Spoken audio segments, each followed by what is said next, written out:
Are you ready to put an end to Harlow?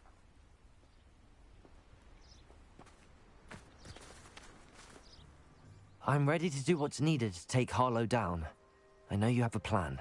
We must gather information from the friends of Mr. Bickle that Archie and Mrs. Bickle mentioned. Agabus Filbert, Otto Dibble, and Mr. and Mrs. Rabe. All right. I suggest that you speak with each of them while I head to the Hogshead.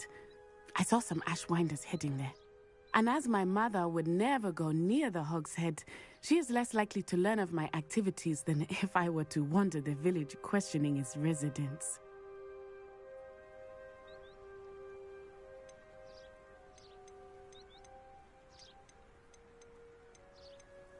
Where am I to find these friends of his? I do not know about Mr. Rabe, but his wife, Daisy, is often in Hogsmeade, as is Agabus Filbert.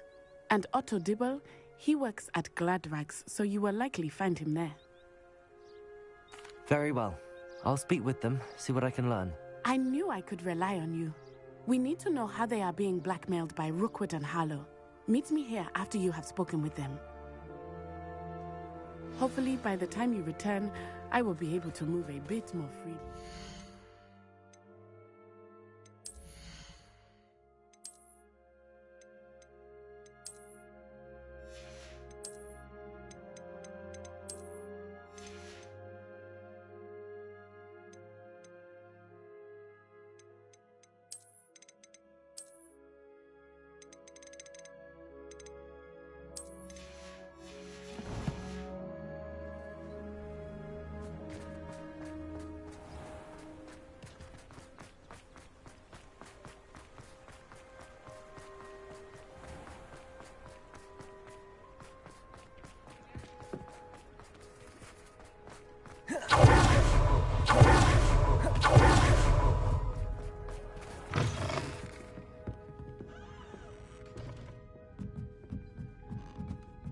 Mrs. Rabe should be nearby.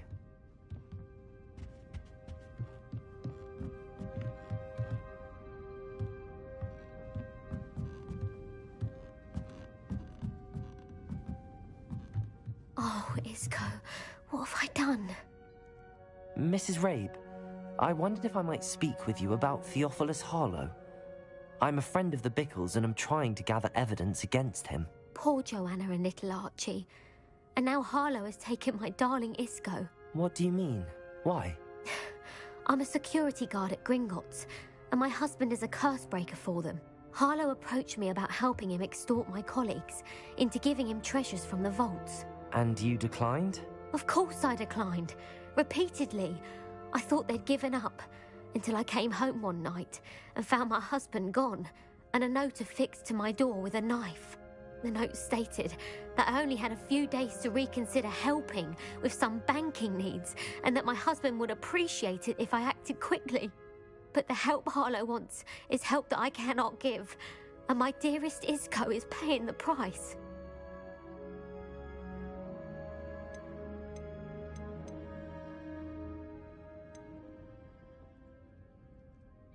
Are you sure the note means that your husband was kidnapped? What else could it possibly mean? Besides, I came home to find that someone had trampled the daisies in our garden. It may sound silly, but those were Isco's pride and joy. He would never have let that happen. Thank you, Mrs. Rabe. Knowing the lengths that Harlow will go to is helpful, albeit more than disturbing.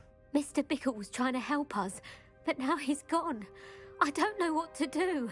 I shall do all I can to get evidence against Harlow, Mrs. Rabe. Very well. Here's the note I received. You must be careful as well. Please don't put yourself in danger.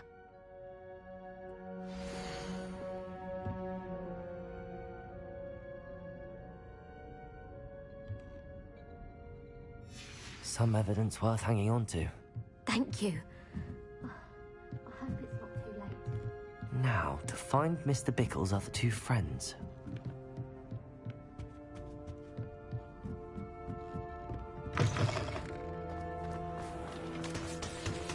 Revelio.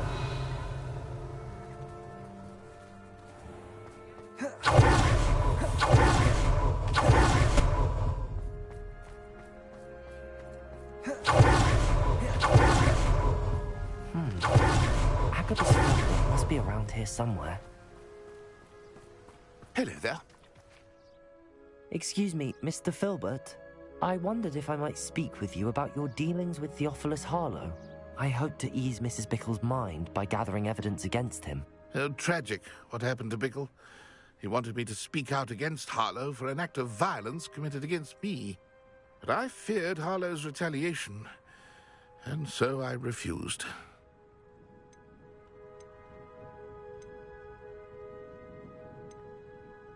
If you had spoken out against him as Mr. Bickle asked, perhaps Harlow would be locked away by now. Perhaps. But perhaps I would have suffered a similar fate. You said that Harlow committed an act of violence against you.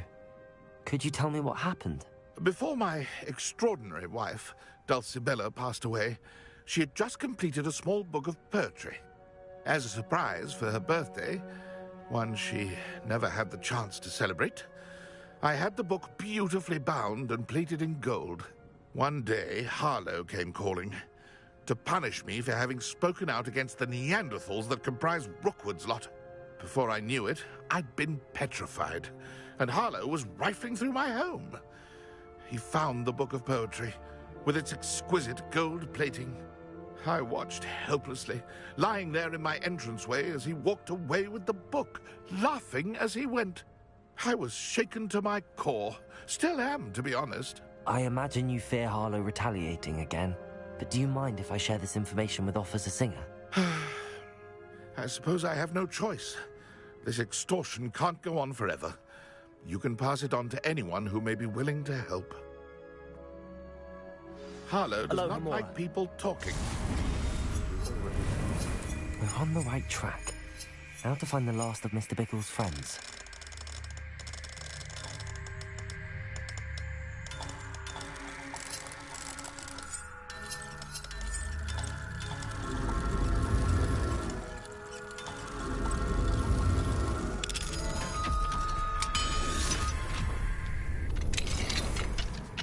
Revelio.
Otto Dibble works at Gladrags.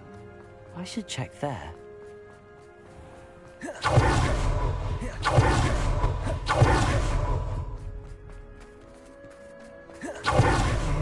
Please tell me you didn't take it. But Mr. Dibble, may I speak with you? It's about Theophilus Harlow. I've nothing to say about him. May I interest you in a stunning cravat today? Please, sir, I'd like to help. I spoke to Mrs. Bickle. You know the Bickles? All right. But we must be discreet. Can't have Mr. Hill hearing this. I know Mr. Hill. He was kind to me the day of the troll attack. Oh, he's a good man. But even he wouldn't understand about Harlow. It started a few weeks ago. I was distracted, reading a note, when you-know-who came into the shop. I hid the note behind the counter and offered to help him. He stared at me for a moment, then asked me to check on an order he'd placed. I went into the storeroom to check on what turned out to be a non-existent order. When I returned, he was holding the note. What was in the note? It was a note from Rosie Hill, Mr. Hill's daughter. You see, we've been, well, secretly engaged these past 6 months. We haven't told Mr. Hill yet. I dare say he has higher hopes for her. Harlow advised me in no uncertain terms that my relationship with Rosie, not to mention my employment here, depended upon my cooperation. What did he ask you to do? It all happened so quickly. In an instant, he took a very expensive scarf from the counter, pocketed it, and smiled. He said, "Your secret is safe as long as I can supply my lady friend with delightful items like this every so often." I've been able to cover for his requests until now with some creative bookkeeping, but I can't keep it out for much longer. I'm terrified to say anything. I could never live without Rosie.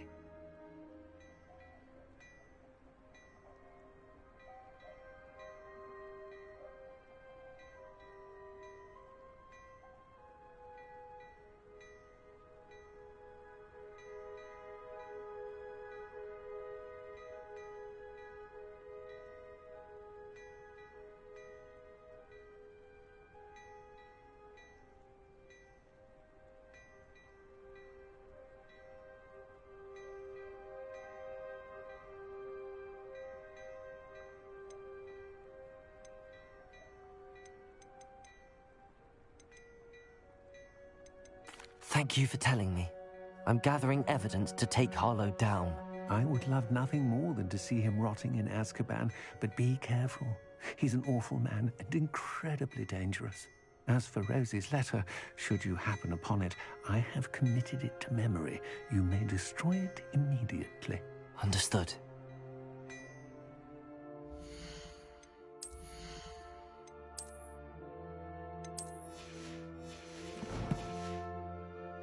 Now hurry off before Mr. Hill returns. Where was I? I've spoken with Mr. Bickle's friend. Now to find Natty.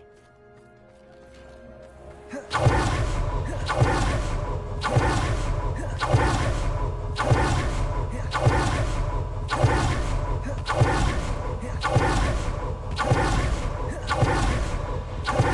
not like Natty to be late.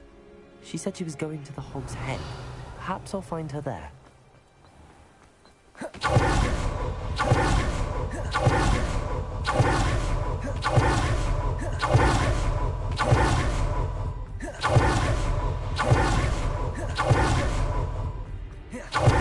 Natty must be around here somewhere.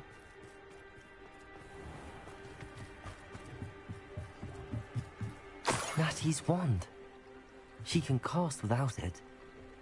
She wanted me to find this. She's in trouble.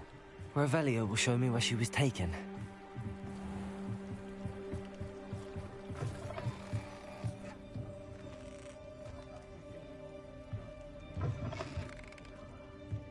Revelio.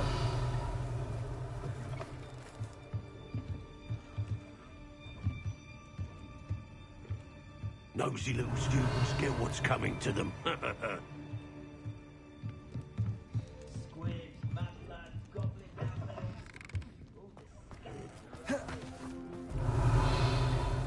Natty must have been taken this way. I need to find her quickly. The footprints led to this room. There must be another way forward.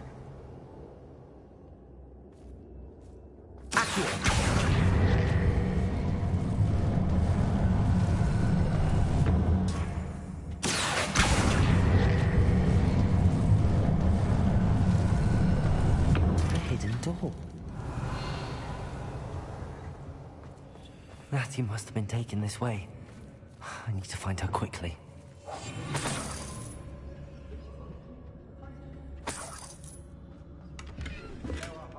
Revelio. I'd better be sure I'm not seen.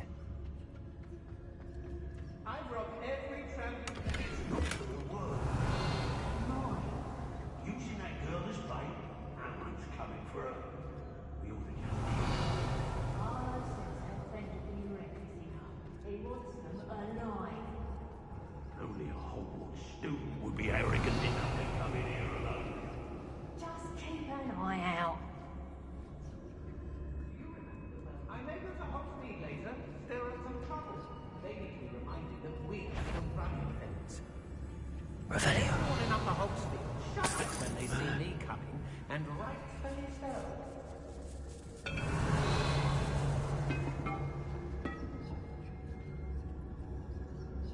Got my eye on a few nearby. Share and share alike, say I, as I'm Robin.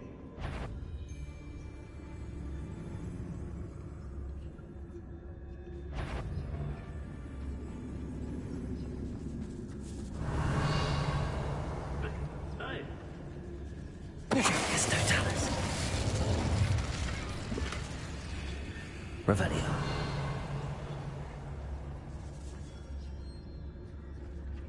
It's exhaust fires. Girls be nothing but trouble. About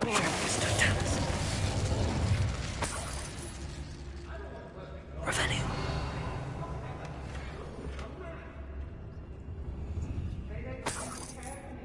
What?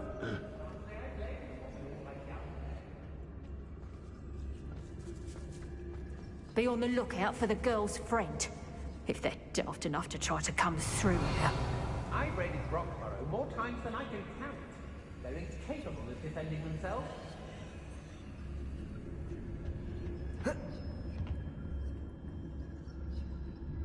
When we're done here, I'm going straight to the Hog's Head. Or perhaps I'll just go now.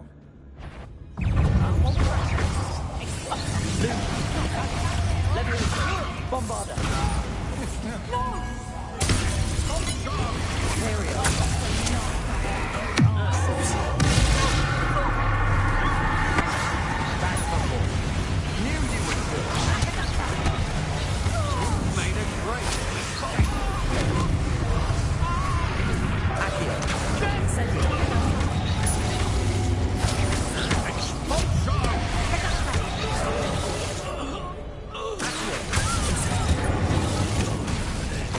Revelio.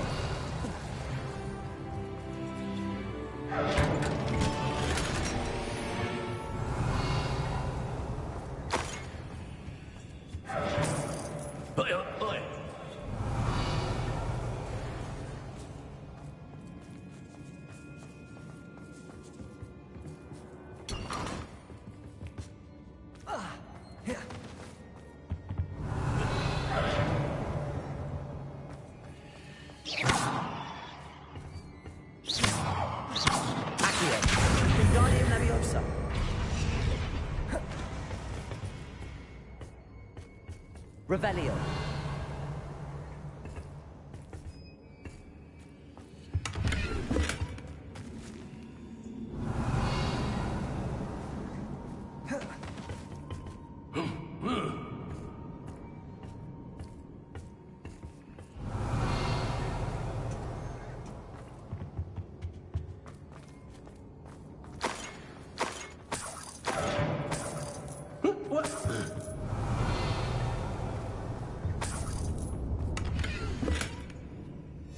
The book of poems that was taken from Agabus Filbert.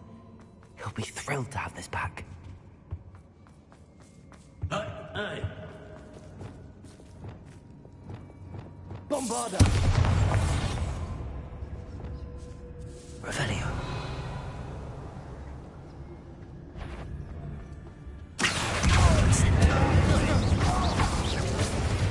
Bombarder. He must be here somewhere. I know you're there!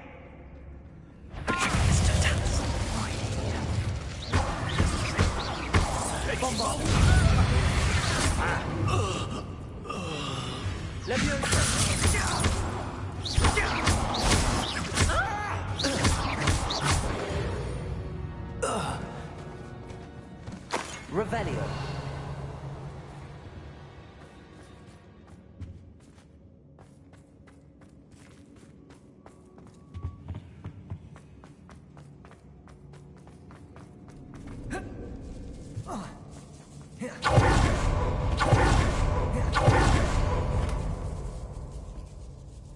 Otto Dibble's love letter from Rosie. He wanted me to destroy this if I found it.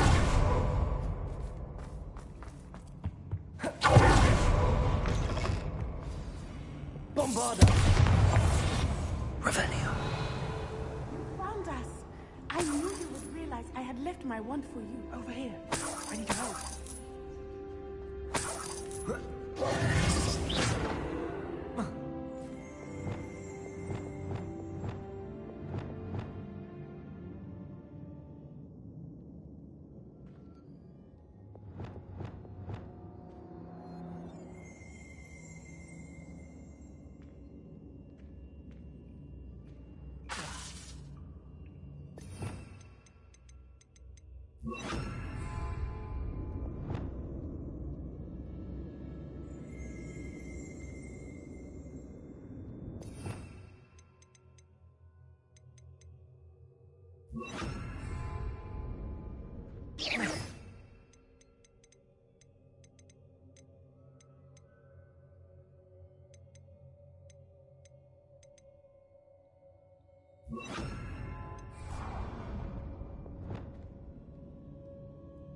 Revelio.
Mr. Rabe, Daisy told me you'd been abducted. You spoke with my wife. How is she? Worried about you. Are you all right? I am all right. Thank you for coming. These locks are cursed, and there's an anti-apparition jinx on the cells. Even Natty's skill with wandless magic cannot free us. I need you to find my wand. Use mine. We'll find yours together once you're out of there. I need my wand for this. Using one with which I have no connection may not work as well or as quickly, and we cannot risk detection. I shall do my best. Any idea where it might be? It's nearby. I can sense it. Understood. I'll find it. Your friend Natty was not able to... Revelio! It must be blocked by something.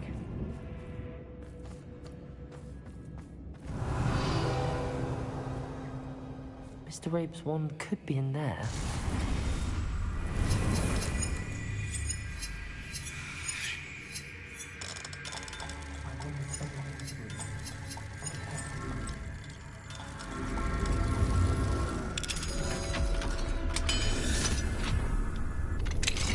Mr. Rabe's wand. He'll be glad to have this back. Mr. Rabe, I found your wand. Well done. I knew it was nearby. Now, you best stand back. One never knows how a curse will react to being broken. Revelio.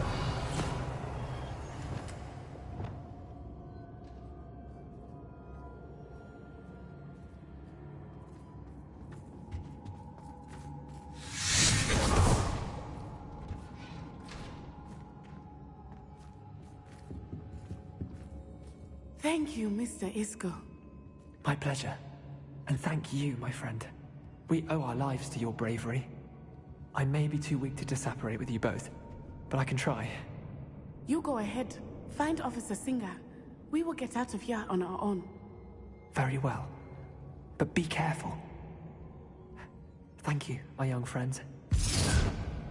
Be prepared for a fight. These Ashwinders must pay.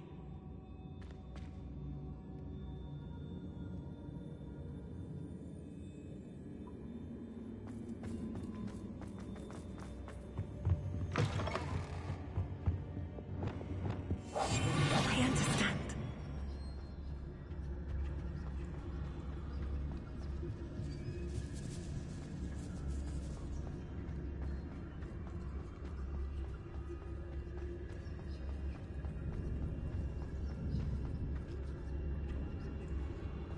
Revelio.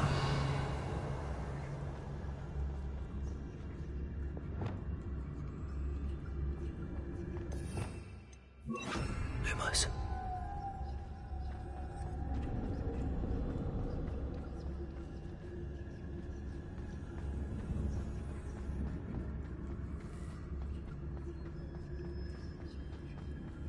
Revelio. Lumos.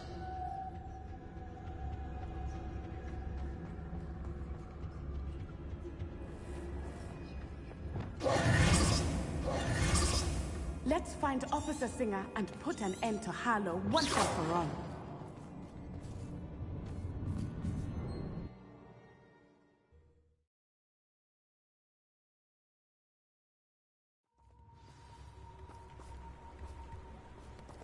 Natsai Onai.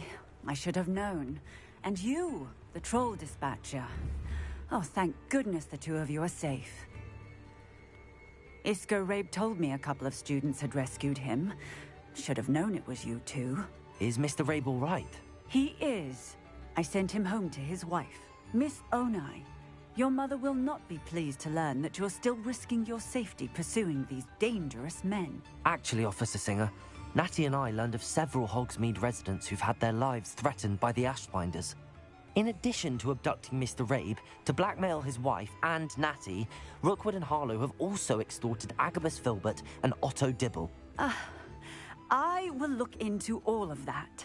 As for the two of you, I appreciate what you're trying to do, but you are taking great risk. Next time, please let the authorities handle the Ashwinders. Yes, officer. Do you have enough evidence to take down Harlow and the rest of Rookwood's lot? Well, it's certainly a good start. We shall see. But you can leave this to me now. Natsai, you may wish to speak with your mother about this before I do. My mother will not like this. Thank you again for rescuing me. We shall speak soon.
Revelio.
Welcome back.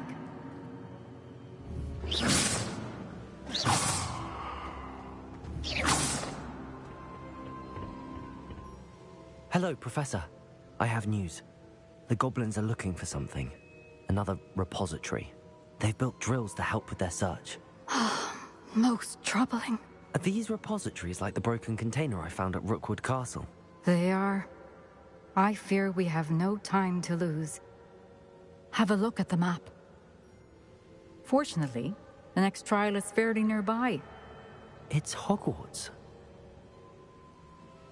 As you know, I was headmistress in my time.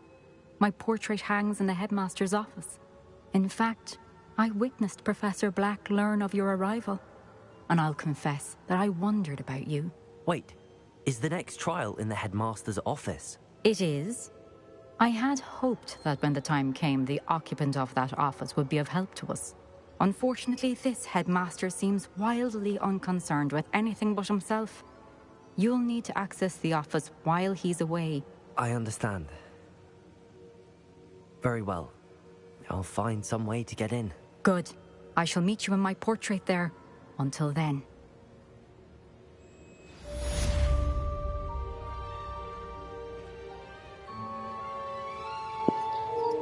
Here's the thing. You can't go up there. How will I gain access to the headmaster's office? Perhaps Professor Fig will know what to do. Off on another adventure.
Professor Fig, the Keepers have shown me where the next trial is. Has something changed? Lodgok and I have learned that the goblins are searching for another repository, like the one we saw at Rookwood Castle. And I discovered that they're building massive drills to help in their search. Professor Fitzgerald seemed very concerned. I see. Ranrock clearly knows even more than we suspected. And sir, there's something else. Lodgok knew Miriam. He knew Miriam? They encountered each other at Rookwood Castle. She was doing research. That's where she found the container with the portkey. He liked her so much that he let her leave with it, despite orders from Ranrock. I don't know what to say. She could win over almost anyone. I want to hear more of this. And, in fact, I'd like to speak with Lodgok directly. But we've no time now. Where is the next trial? Believe it or not, it's in the headmaster's office. Incredible. Very well. You'll need the password to get past the stone gargoyle. The headmaster's house elf will know it. I don't know the headmaster's house elf. Will he even speak to me? I imagine he's loyal to the headmaster. He is. So you'll need a disguise. I have just the thing. Ooh, Polyjuice potion. You'll look and sound like Professor Black. Wait, doesn't Polyjuice potion require a bit of the person you want to change into? And take ages to brew? It does. So how do you already have Polyjuice potion to change into Professor Black? One never knows when such a thing may come in handy. Let's just say I felt the need to be prepared for anything after my fruitless trip to the Ministry on his behalf. Now, time is of the essence. Drink up and I shall explain more.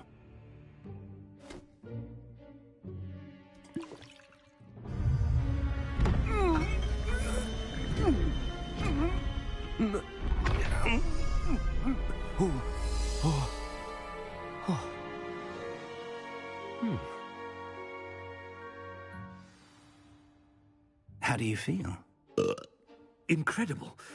I won't forget that taste anytime soon. How do I sound? Convincing. I've taken the liberty of transfiguring your robes. As we discussed, you'll need the password from Scrope, who could be anywhere in the castle. You might look for Professor Kagawa. She's taken to badgering the poor elf about Quidditch in the hopes that he can convince Black to change his mind. Thus far, unsuccessfully. I see. But what if Professor Black sees me? Leave him to me. I shall tell him where to meet a liaison from the Ministry in Hogsmeade. That should give you plenty of time. Thank you, Professor. I suppose we'll meet again in the map chamber. It's rather strange to hear gratitude coming from Professor Black. I'll see you there. Now to find the headmaster's house elf. Ah!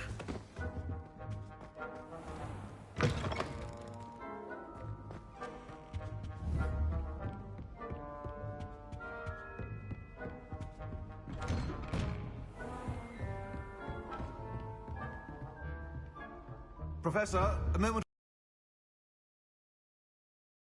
I was hoping to catch you. Places to be, Professor Sharp. Places to be. Of course, sir. Only, you'd asked me about a particular potion, and I did? I did, yes. Well, spit it out, Sharp. I don't have all day. Probably best not to discuss it here, sir.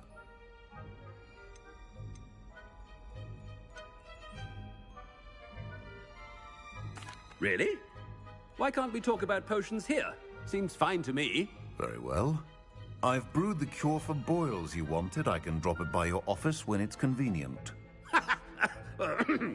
Of course, yes. No need for all the cloak and dagger. Simply have a student deliver it. A student. Very well, sir, if you insist. I do. And thank you, Sharp. I just hope you've brewed enough for all my boils. Now, to determine which student gets this rather unenviable task. If you must speak with me, consult my secretaries or what have you. Now move along. Stand proud, purebloods. The future is yours. I thought I heard the headmaster approaching. Gareth. Mr. Weasley, what are you doing here? Don't you have, somewhere to be? Oh, Professor. Yes, of course. All sorts of places I'd rather be right now. Do you need something from me? I'm looking for my house elf. Surely you've seen him? Ah, the little one-eared fellow. I saw him heading to the Great Hall moments ago, muttering on about your, sterling graces, sir. I am watching you, Mr. Weasley. Mr. Redding, who owns Honeydukes, tells me some of his billywig stings recently went missing. Prime potion ingredient. And I know you fancy yourself a skilled potioneer. What? But, sir, I haven't been anywhere near Honeydukes. Bah! That's enough from you. Just know that I have eyes and ears everywhere. On your way, Mr. Weasley. Well, there's one for my diary. Ah! Ah! Oh! Ah! Chewing with your mouth open? Where are your manners?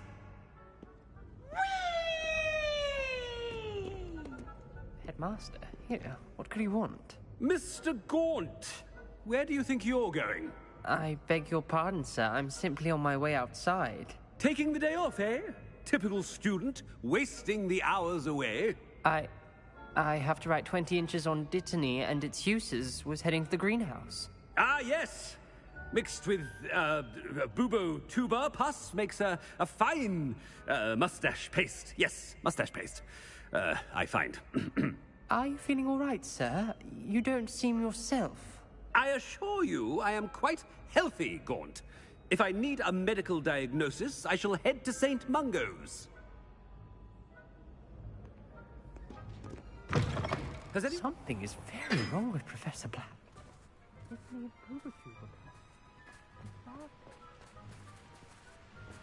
Professor, a word? Professor Black, again, it is not too late to reconsider your decision regarding Quidditch. We could still have trials and a somewhat shortened season. It would be better than none at all. But the injury, Madam Kogawa. Professor, more than one student has taken a bludger to the head on our pitch. I dare say it knocked some sense into them. And they are fine now. The fact that it happened to be a pureblood, well, that's no reason to... What nonsense! That you would trivialize the health of a student over a silly game. A silly game? You are quite impossible sometimes. Sir, I've a good mind to write to the Department of Magical Games and Sports at the Ministry about you. Good idea. I can even provide the parchment should you need it. Now, where is my elf? Parchment? Very well, I will, and with pleasure. And I spotted Scrope in the Great Hall. Seems to be avoiding me. I wonder why. Good day, Madam Kogawa. What did we do to deserve him as a headmaster? I wonder almost daily why I accepted this appointment from the Ministry.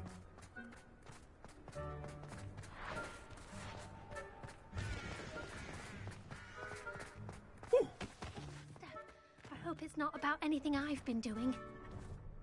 Miss Broom, a word. Oh, Professor, this is an interesting surprise. It's Bloom, by the way. Remind me of your area of affinity, Broom. OWLs are swift approaching. Charms, sir. Non-verbal spells. Might work on one that makes me disappear. Well, keep at it, Broom. And before you know it, you'll be as invisible as that new fifth year seems to be. They're not invisible, sir. I've seen them near the library. In fact, they help me with my, heavy books. Speaking of invisible, where's my blasted house elf? Something seems a little off with the headmaster.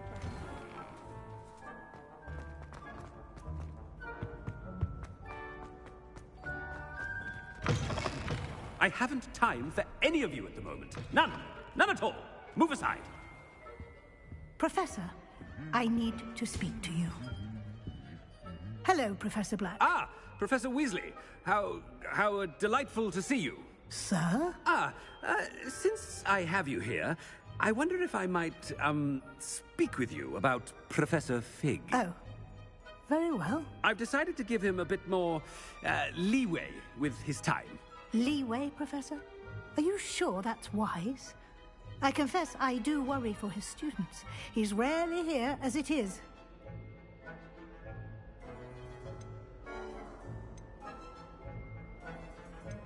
I realize that, and I'd like to keep it that way. I see.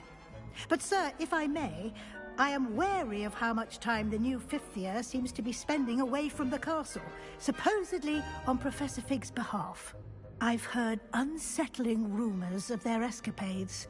Everything from sneaking into the Forbidden Forest to confronting Ranrock's loyalists and Rookwood's lot. What? Goodness. You cannot believe everything you hear, Professor. No, you cannot. I mean, I shall keep an eye on Fig. You simply keep doing the wonderful job that you're doing. Simply wonderful. Thank you. But I'm happy to look into... Good. That'll be all, Weasley. I mean, Professor Weasley. Good day. A wonderful job. Leeway for Professor Fig? I shall never understand that man. That ought to give Professor Fig some breathing room.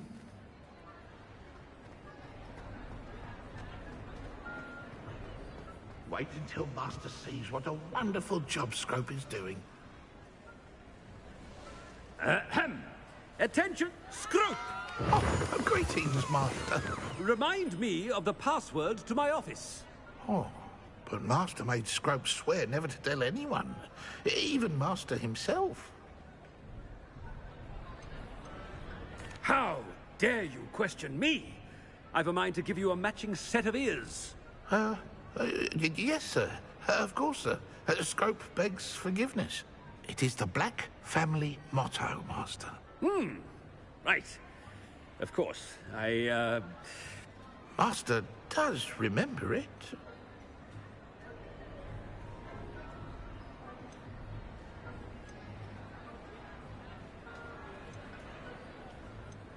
It's purebloods forever, isn't it? Close, Master. Scrope thinks Master is indeed testing Scrope. It is always pure. Obviously. And, of course, as Master knows, in French. Yes, of course. I order you to pronounce it for me. Oh, but Master knows that Scrope's French is most pitiful. Oh, very well. Toujours pur. Ha! Thank you. Never speak of this conversation with me or anyone else. Of course, sir.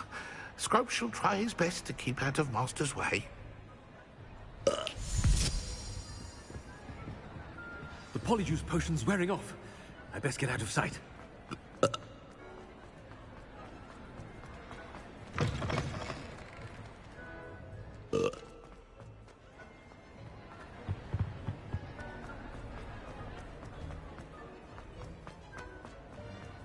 Made it just in time. It's wearing off. Fig was right. I can't believe it worked. Now to speak the password to the gargoyle.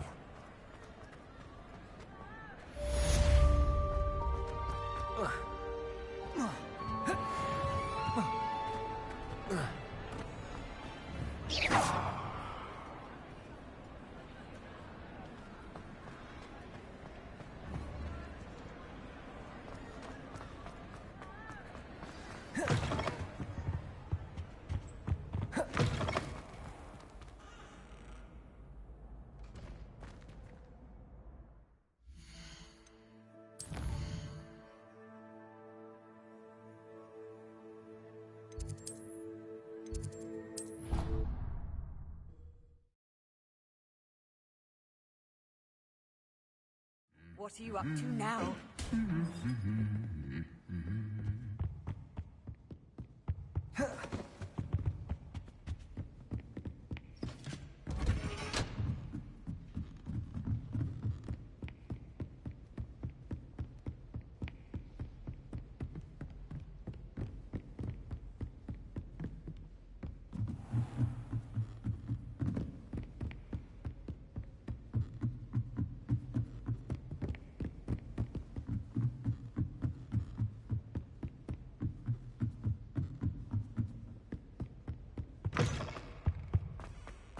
gargoyle. That's where I need to speak the password. Toujours pure.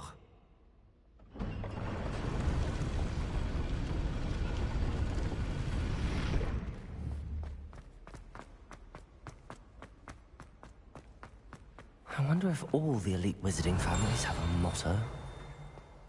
Revelio.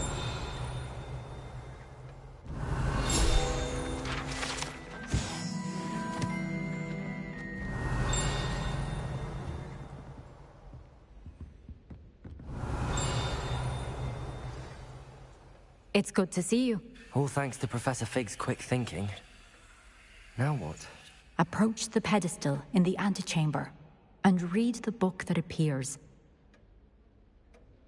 I suspect there will be more to this than reading a book. Your suspicions are correct. We shall speak when you are finished. Has this been under the headmaster's nose all this time? Revelio. That must be the pedestal.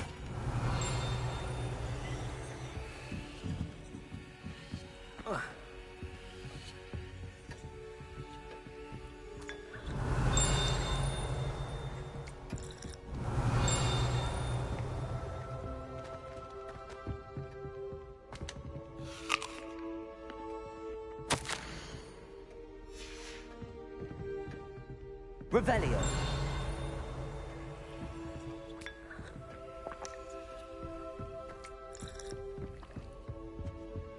Aloha Mora.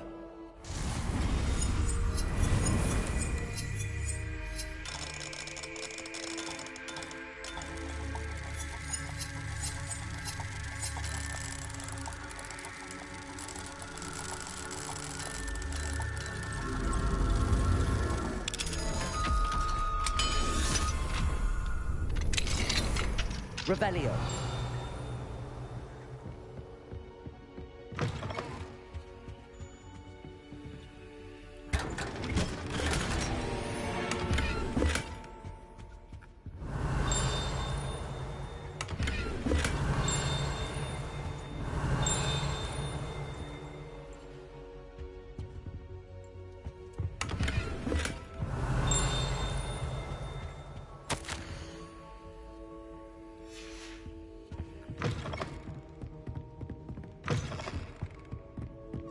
Aloha Mora.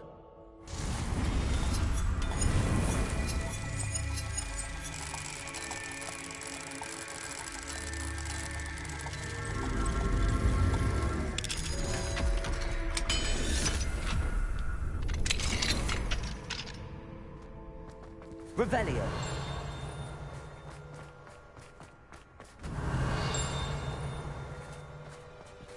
Aloha Mora.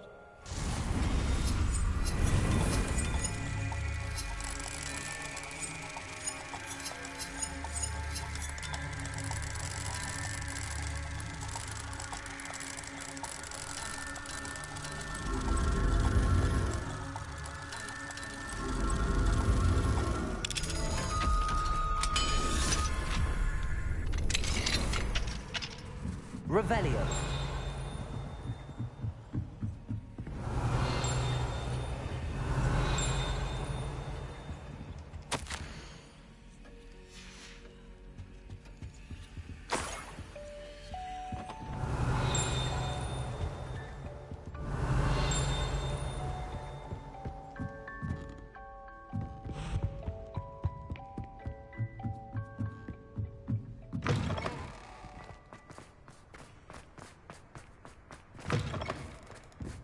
Revelio.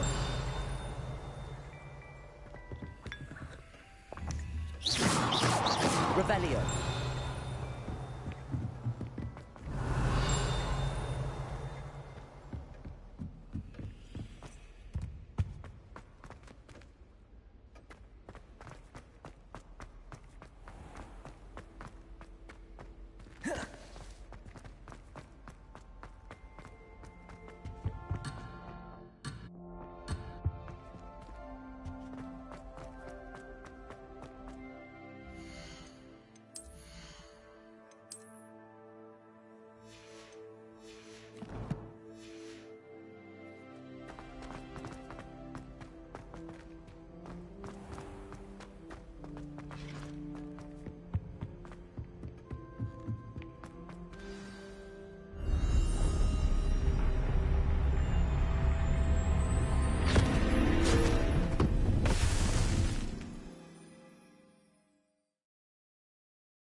am I?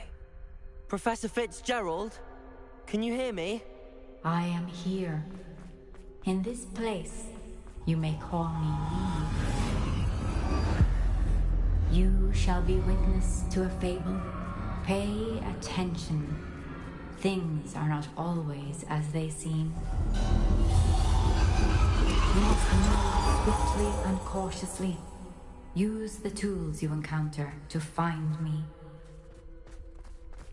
The first you will need is a cloak.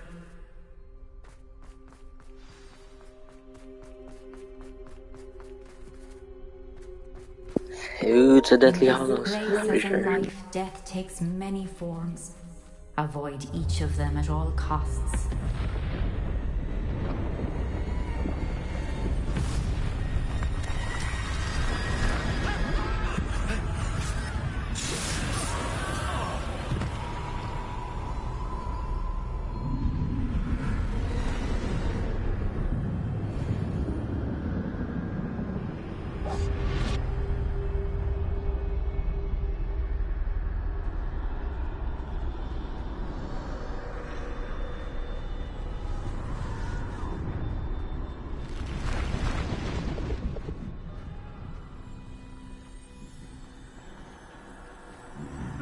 I should have run when I could.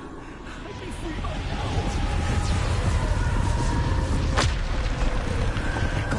For now. I need to get out of here.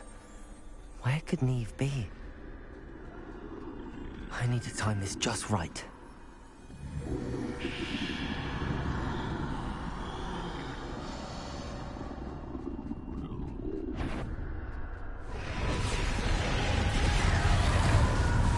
I see.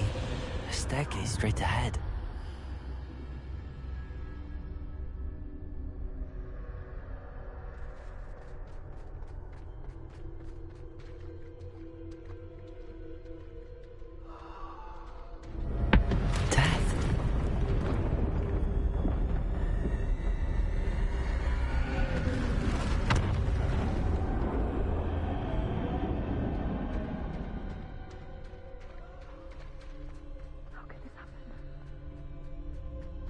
Ladder. Perhaps they won't be able to find me from there.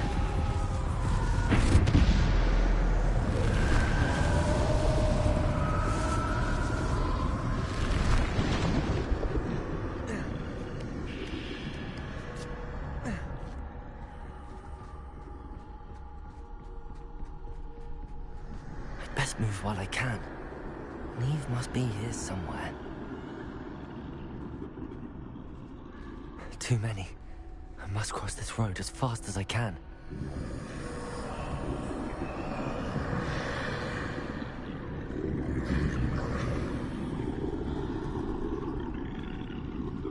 That's where I need to go, but I need to find a way past them.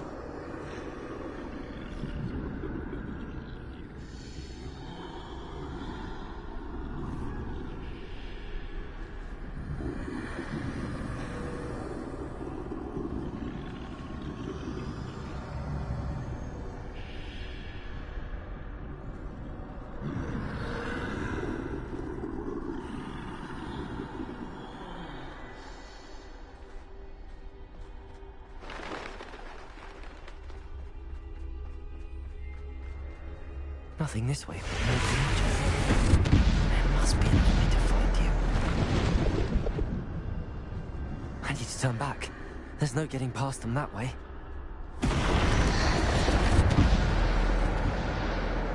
Close tight. That doorway looks like the only safe way forward.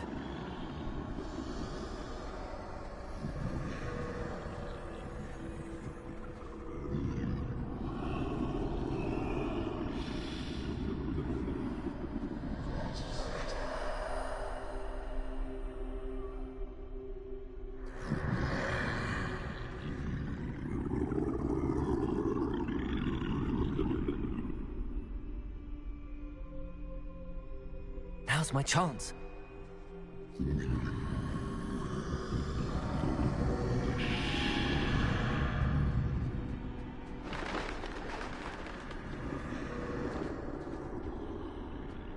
That's the way forward.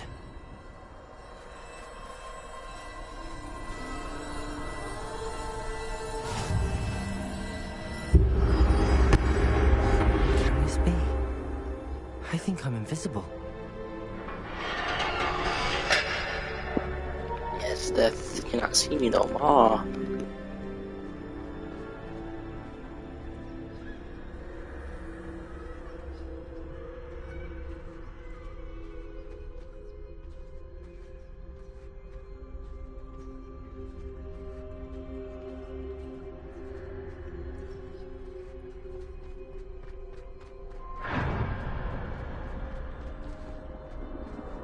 They can't see me at all.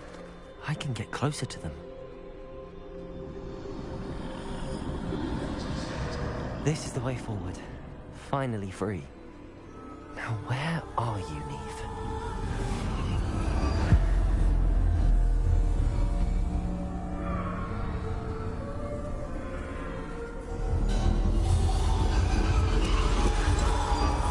You have outrun death thus far, but have yet to find me.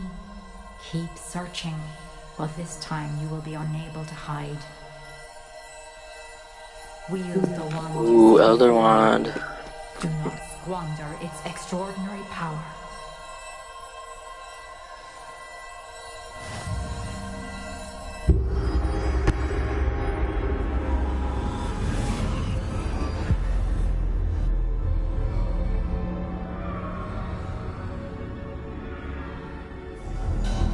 I've never felt such power.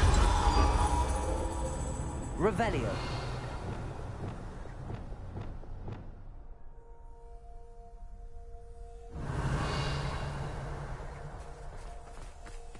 Depulso. Defender. Bombarder.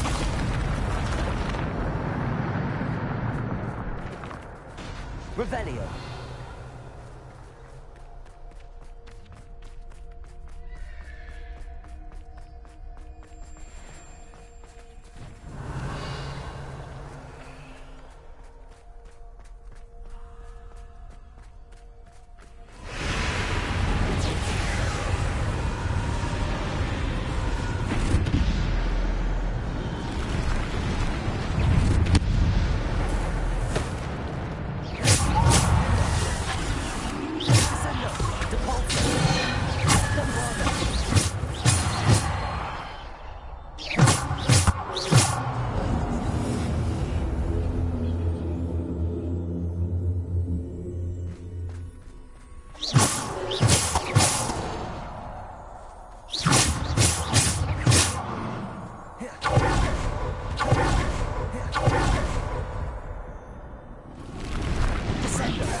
Defender.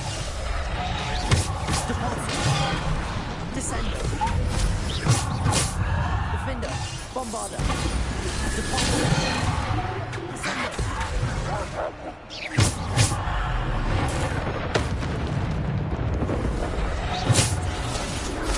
Defender.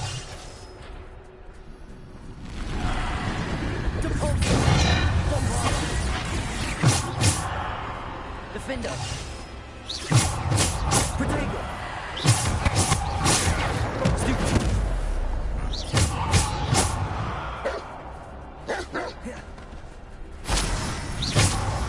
Bombard. Defender.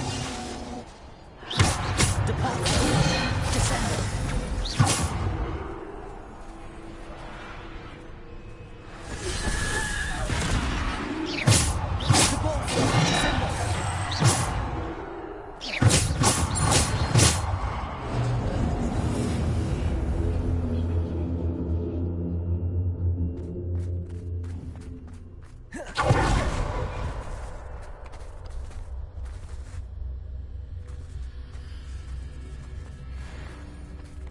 Revelio.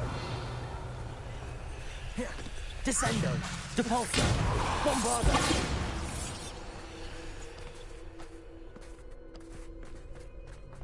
Defender.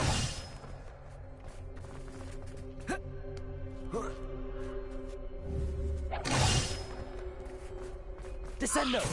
Depulso! Bombarda!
Revelio.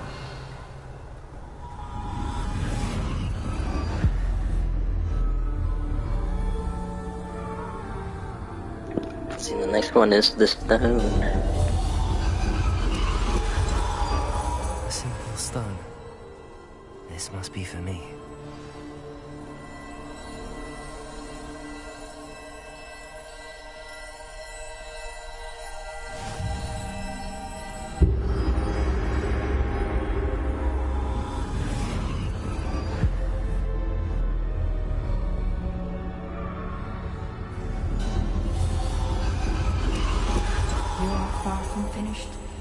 Pass through the mourners ahead. Nothing is what it seems. She's gone. Neve's dead. Oh, poor Neve. Gone so young. Let us always honor her memory. We won't be the same without her.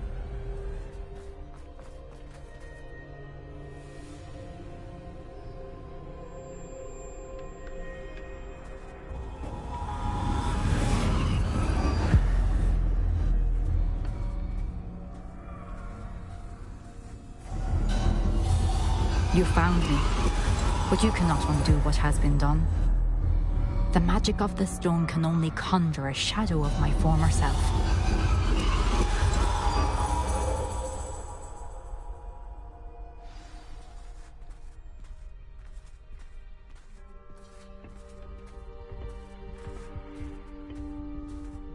But there is no light without shadow, as there is no shadow without light. Simply because you can eliminate darkness does not always mean that you should.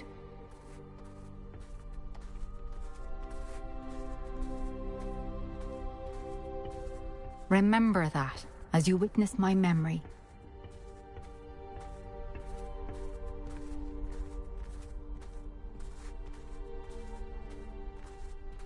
I'm The Walking Dead right now, Telltale.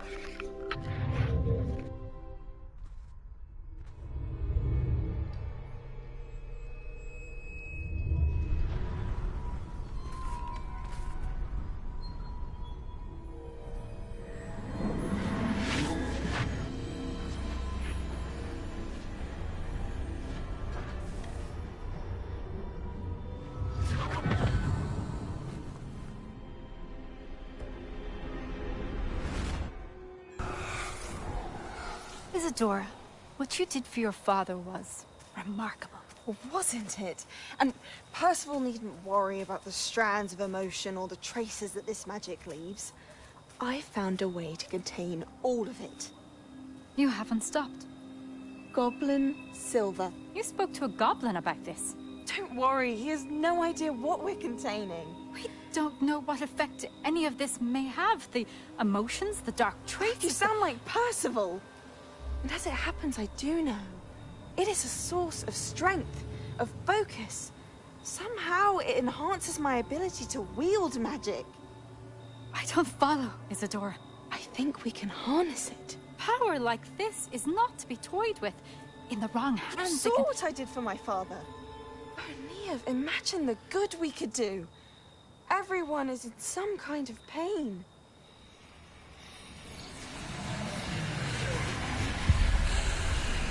What are you doing?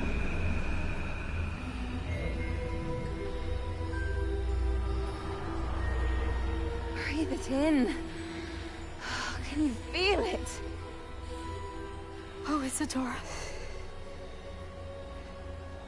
This must stop. All of it. You've kept this power to yourselves for so long because you fear it. I choose to embrace it.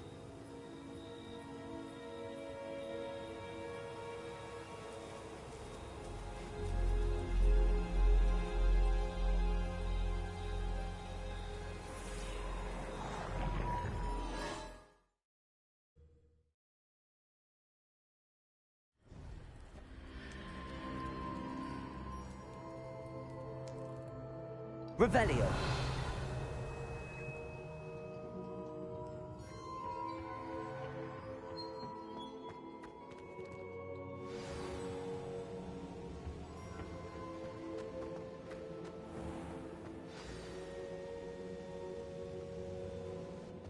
Is it true? Has someone completed the first 3 trials? It is, and I have. But you are so... Young? I know. You must be Professor Bakar. I am. Pleased to meet you. The pensive memory I just witnessed, was Isadora inhaling painful emotions? She was. I was amazed to see that it seemed to give her some sort of power, and that she could harness it. But how? I worry that you seem more intrigued than repulsed. I hesitate to reveal the location of my pensive to someone who, perhaps, has yet to understand the responsibility of power. I can assure you, Professor, I do. In fact, what you don't yet know is that a dangerous goblin called Ranrock has accessed the repository at Rookwood Castle. He has learned to harness the contents of it as a source of immense power. He plans to use that power against wizardkind. We have no time to waste. I see. Nonetheless, the knowledge you shall gain after you witness my memories is too valuable to share without further consideration. I shall require time to confer with the other keepers. It seems we have no choice but to wait, frustrating as it is. I heard what you told Professor Bakar. Isadora was inhaling emotions to gain power? She was. And she pulled emotions, as she did from her father, from Professor Fitzgerald, without permission. Monstrous. What's more, she said that she found a way to store the traces of magic she extracted in goblin silver. The repositories? Possibly. Earlier, Ranrock has been digging at locations tied to the 5 names he found in the journals of a goblin metalworker named Bragball. 5 names? The Keepers, and who else? Isadora Morganac? Precisely. That's how he's been one step ahead of us. Gringotts, the Tower, Rookwood Castle. If the Keepers won't tell you where the next trial is yet, I say we at least maintain a watch on Ranrock. Perhaps he'll lead us to more information. Perhaps. I hope to hear from Lodgok soon. I haven't heard anything since I learned of the drills. Oh, and as you've probably guessed by now, your Polyjuice plan worked like a charm. I knew it would. I may have done too good a job distracting Black. I had no idea he can't hold his fire whiskey.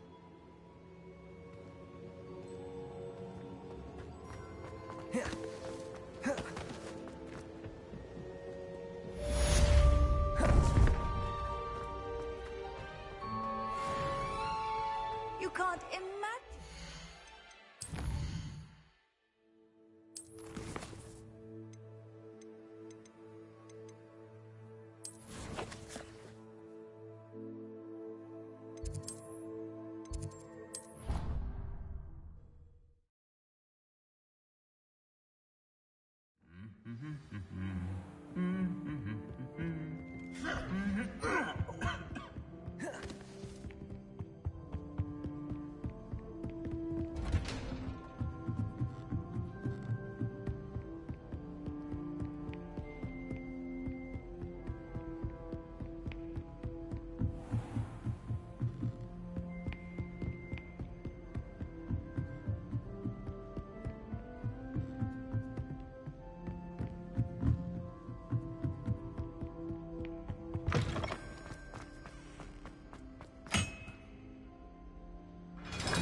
Revelio.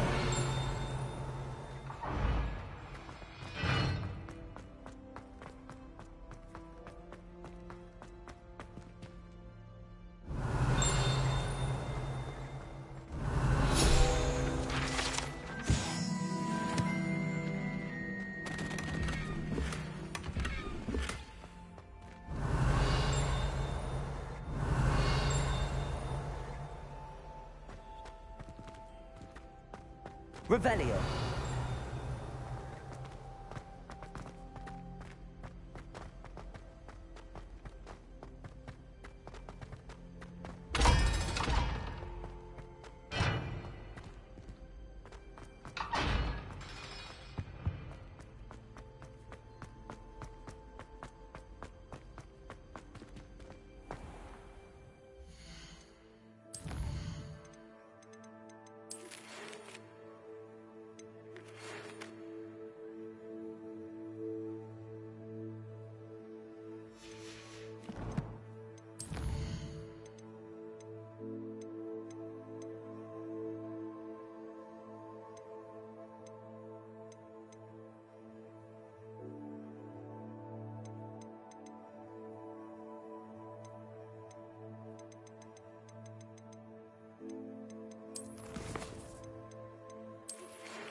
Revelio.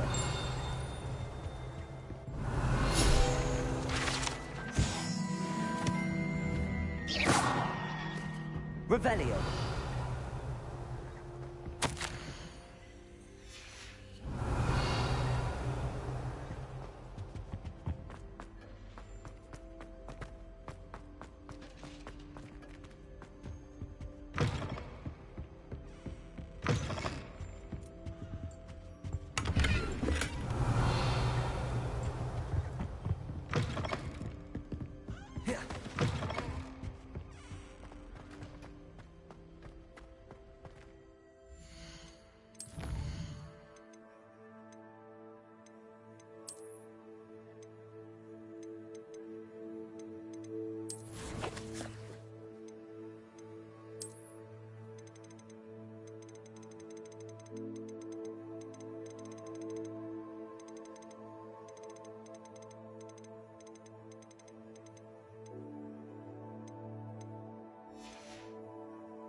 Deke has some exciting news to share.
Deke has some exciting news to share.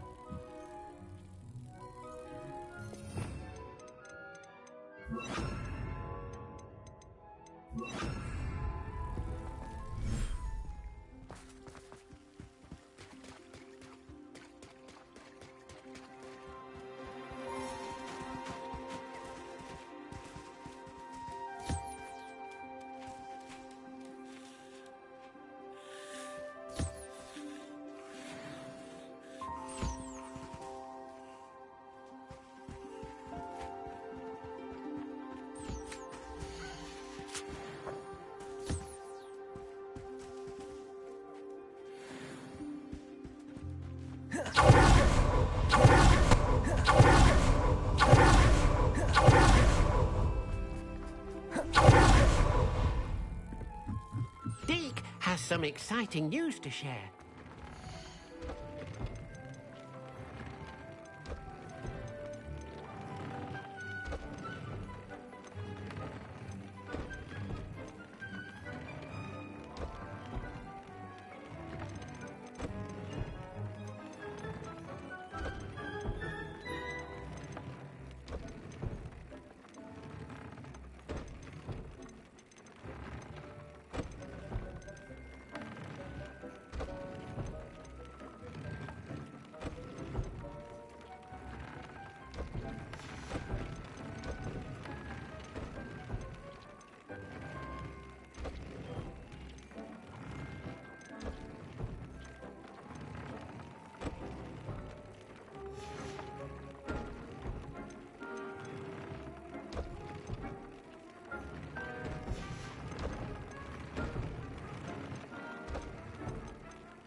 some exciting news to share.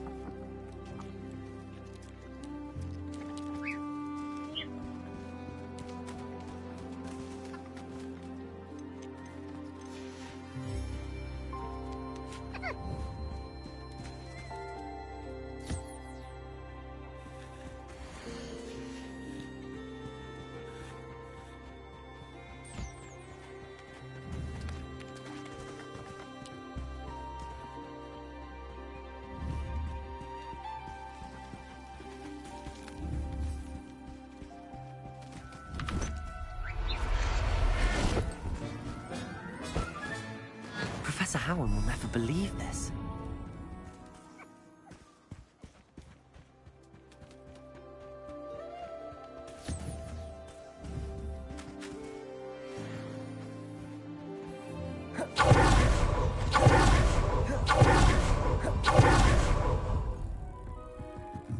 Deke has some exciting news to share.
Hogsmeade, here I come.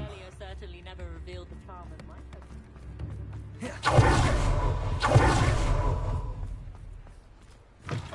Come in.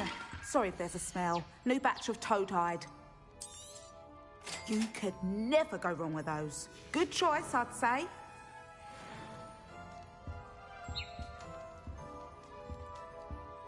Now, what sorts of beast byproducts might you be looking to acquire? I'll not mind seeing you here again. Consider yourself welcome. Revelio.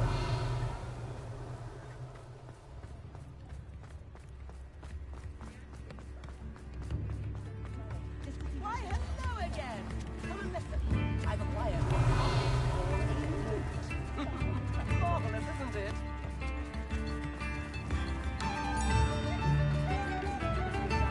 Lift in the hat, please.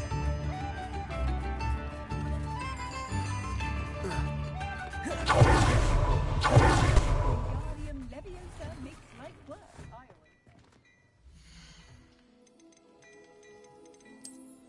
I'd say that looks as if it was made for you. You won't be disappointed. That's a Gladrax promise.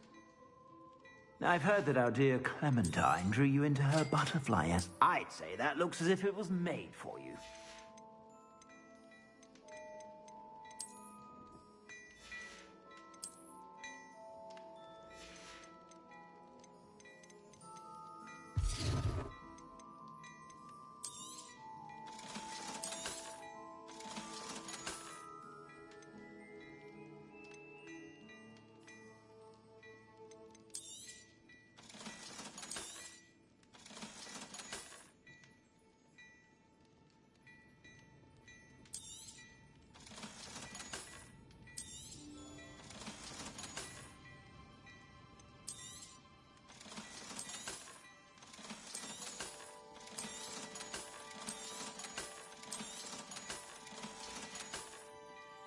suspect you have a sharp eye for fashion.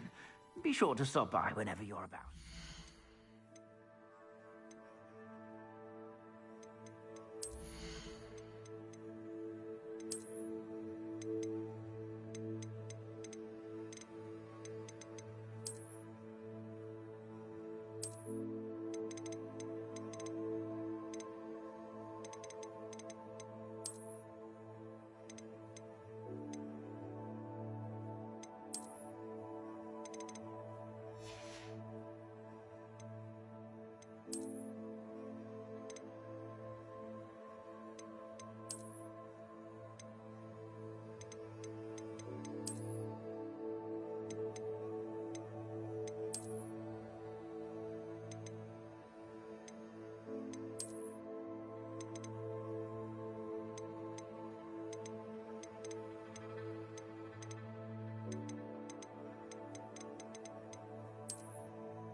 Hello, Deke. Professor Weasley said you had an idea. Indeed, Deke does. Deke knows that you want to learn about all sorts of beasts, and Deke recently heard rumors of a phoenix nest in a nearby mountain. A phoenix nest? I wonder if it belongs to the phoenix Natty mentioned, the one Harlow and the poacher pack are after. Deke would not doubt it. If Deke has heard of it, surely the nasty poachers have as well, which means it could be in danger. Well, I'd better go and rescue it then, hadn't I? Deke thinks so. So majestic a beast should not fall into such vile hands. Deke is not sure why, but Deke feels that saving a phoenix might help to make amends for what happened with Deke's prior master. Deke hopes that you are able to find the phoenix and bring it to the room where it will be safe.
Off on another adventure, are we?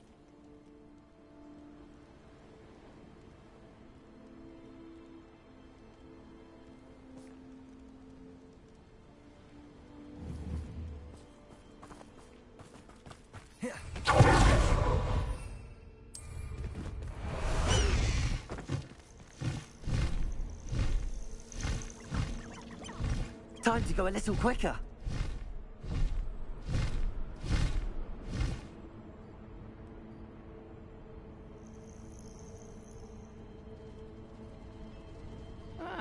Wouldn't mind a plum job at Gringo. Suit me, sitting around all day. Mind you.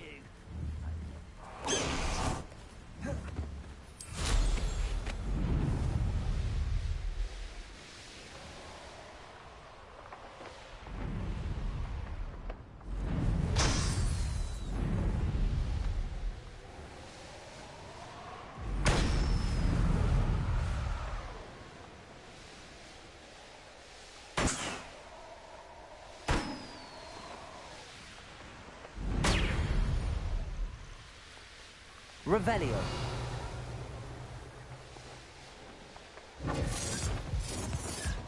Gringo! Gringo!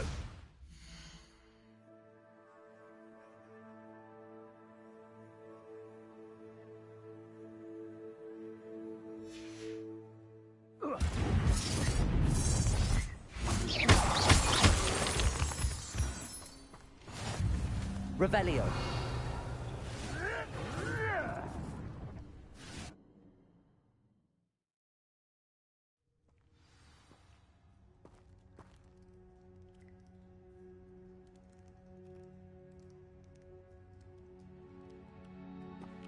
A blockade. Rookwood's poachers are already here. Revelio.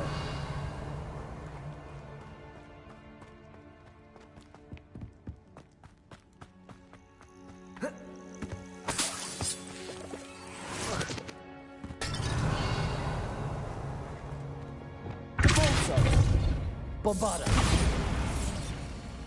Incendio. Confringo. Revelio. Could the Phoenix be in there? Incendio.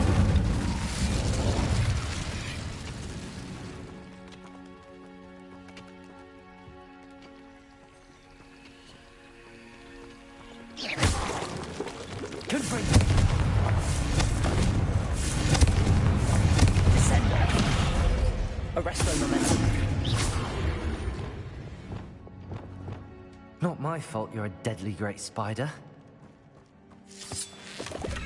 Revelio.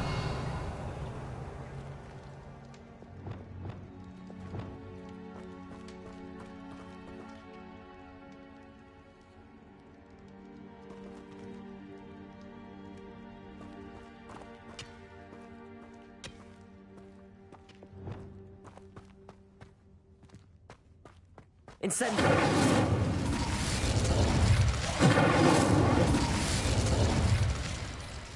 Revelio.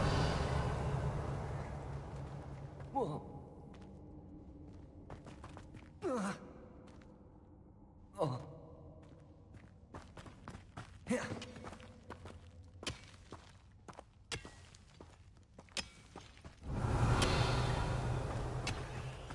Incendio.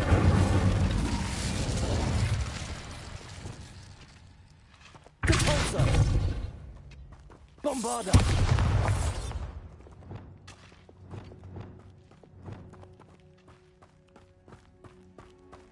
Revelio.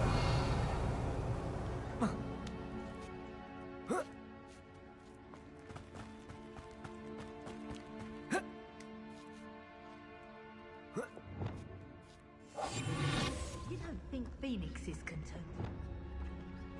Revelio. You've seen how much a single feather fetches. Just imagine the whole blooming bird.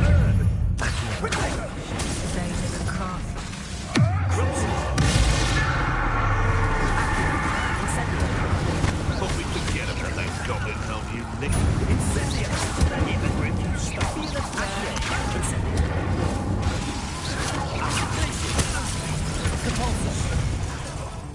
What have you done? I am Bombarda. Confringo.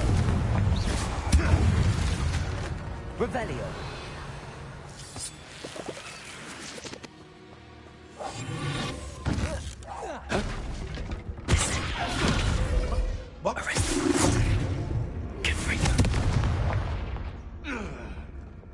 The beasts around here can sleep a bit easier now.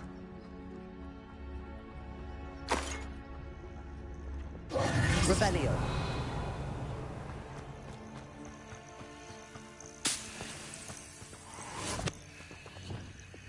Bombarda.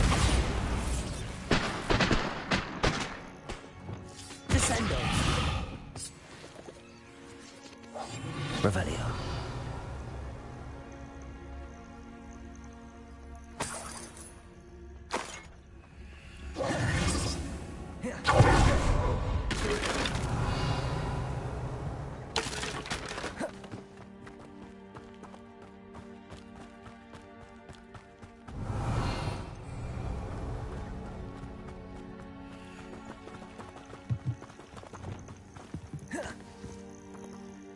Bombarda.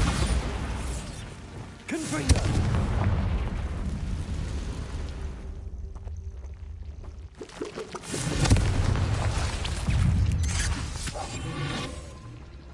Arrest.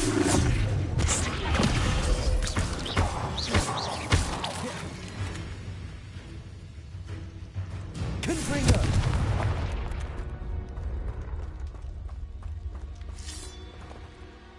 Revelio.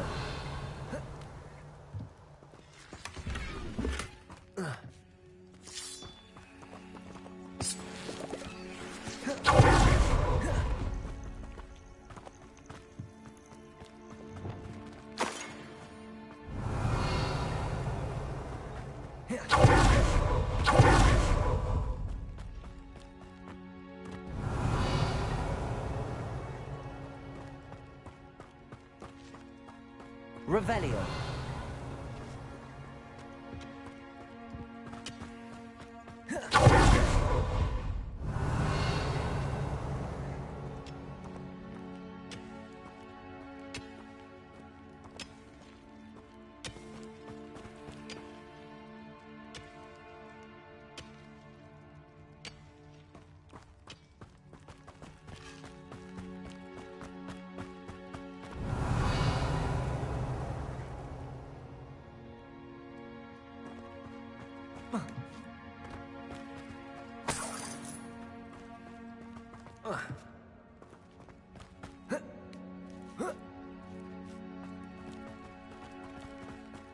Revelio.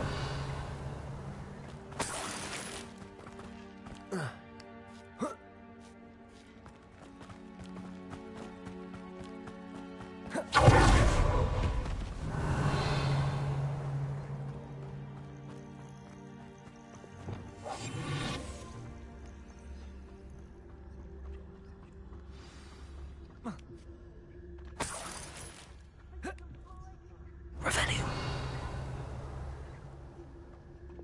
More poachers. How many are there?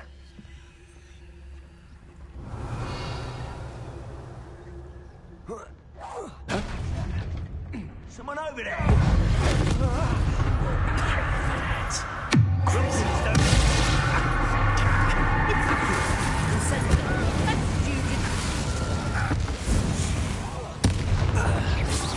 It's shameful what you've done to helpless beasts. Revelio.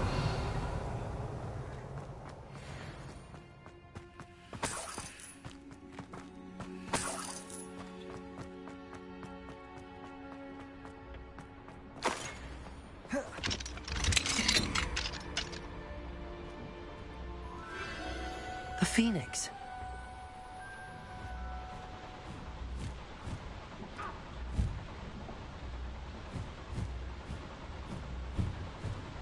It almost seems as if it wants me to follow it.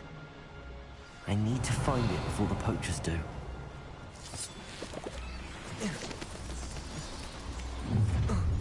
Revelio. Accio. Incendio.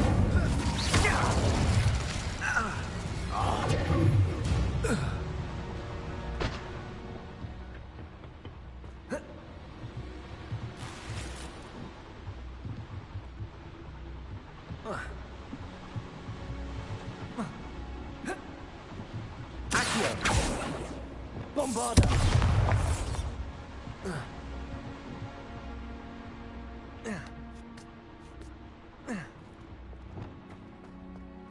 Revelio. Alohomora.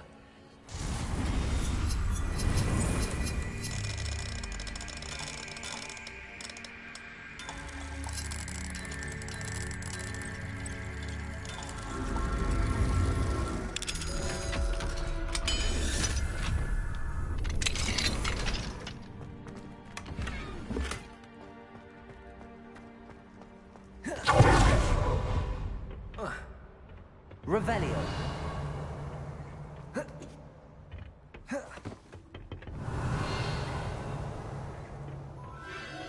There it is again.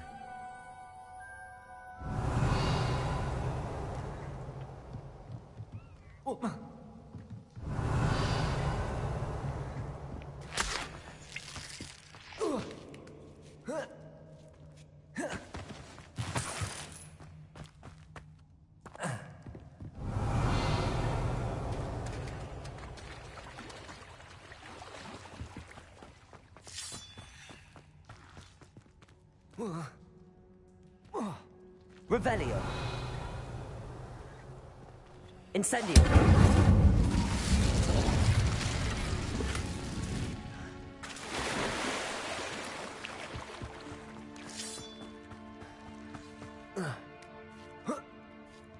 Revelio. Incendio. Revelio.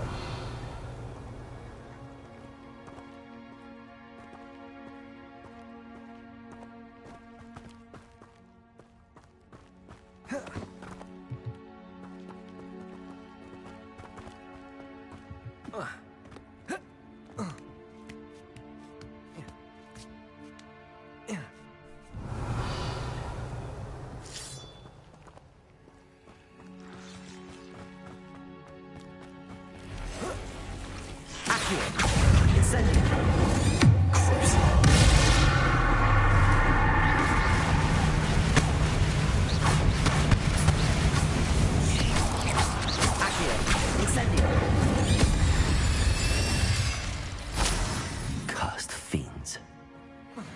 Revelio.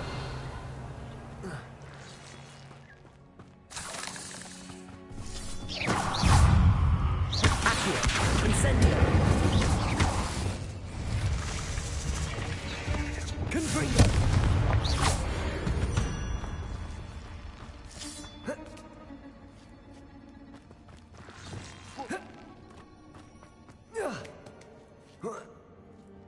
Revelio.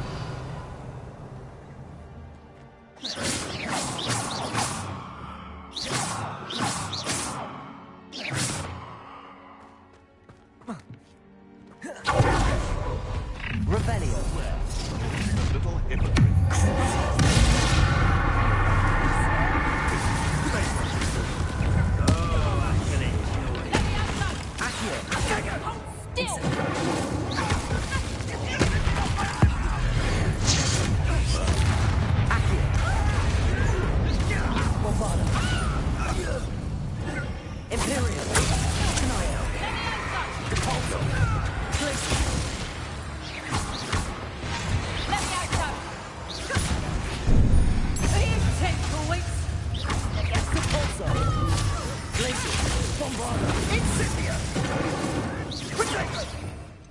You'll need to be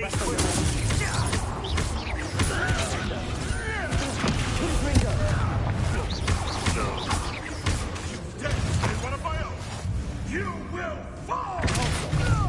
Bombada.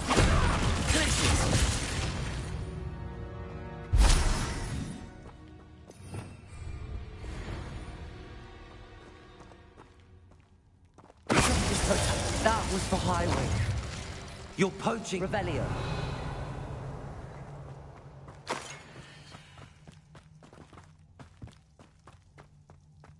Incendio.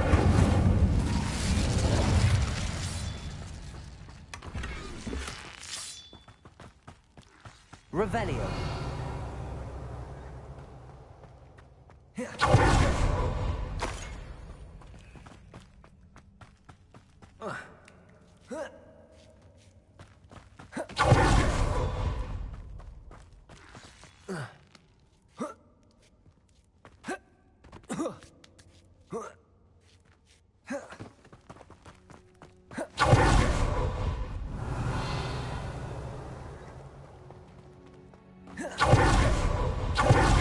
Revelio.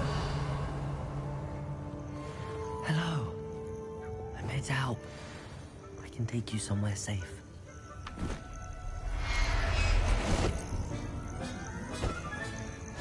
Let's get you back to the room. Deke's going to be pleased.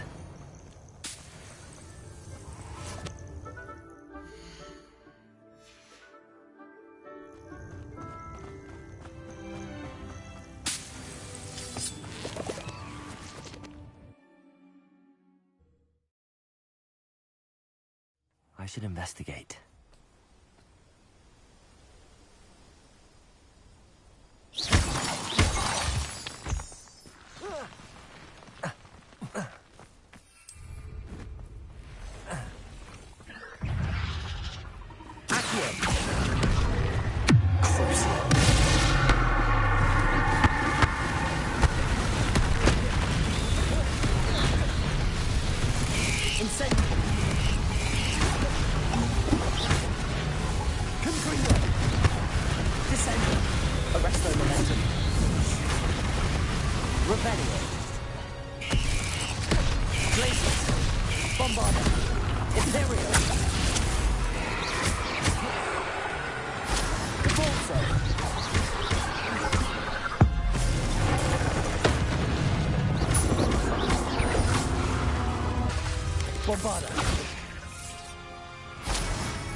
Incendio.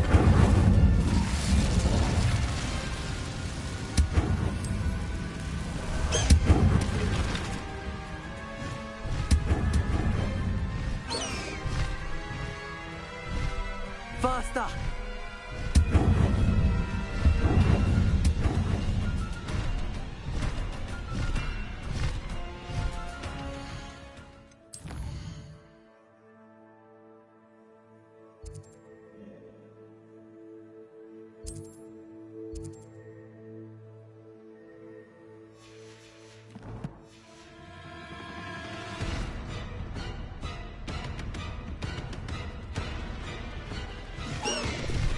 Slow down now. There we go. Incendio.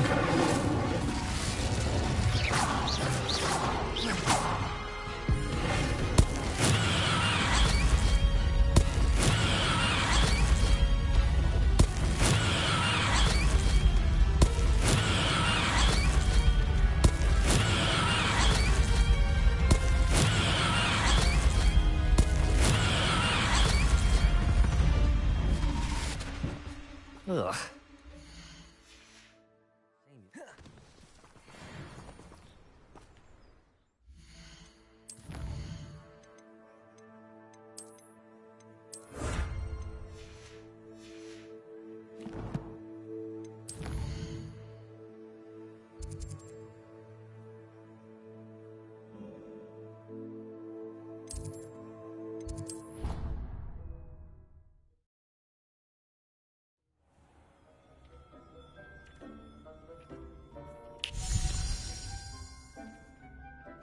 Did you find the Phoenix? Yes, Deke.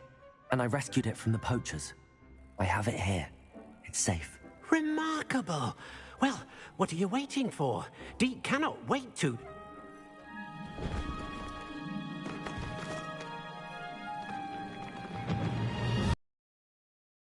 My heavens!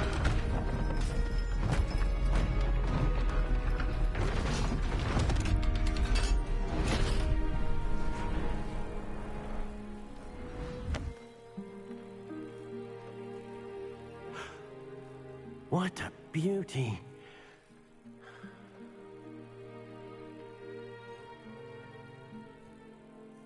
You keep it close.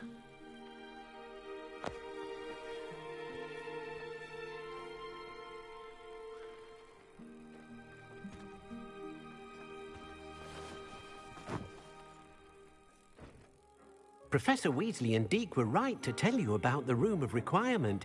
Look at all you've done, and how many beasts you've rescued. A phoenix is safe now. because of you. I couldn't have done it without your help, Deke. Thank you. Deke is grateful for the kind words and also grateful to have been of assistance to someone like yourself. Helping you do such good for so many beasts has given Deke a sense of peace Deke hasn't known in years. Deke will always be here for you when you need him.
Revelio.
not going to hurt you.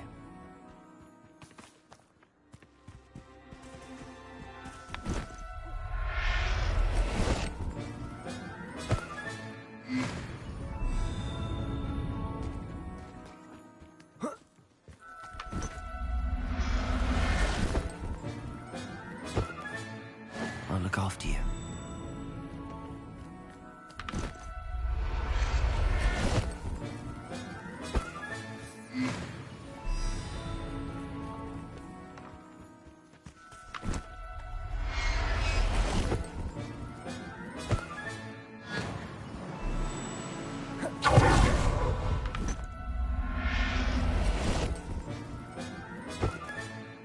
Everything's all right now.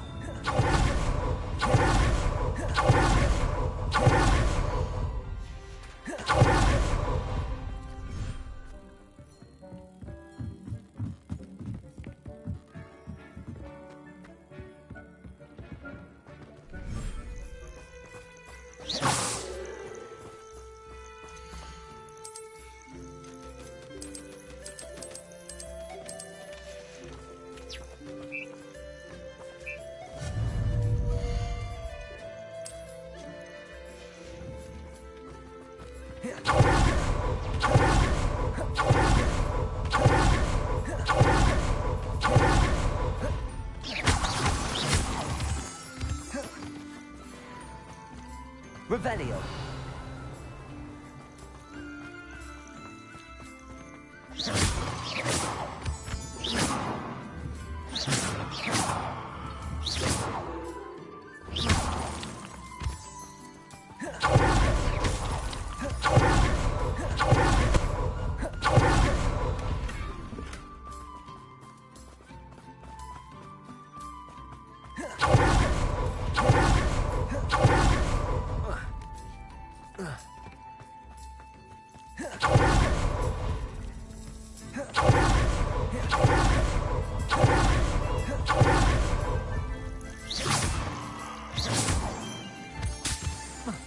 Revelio.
Revelio.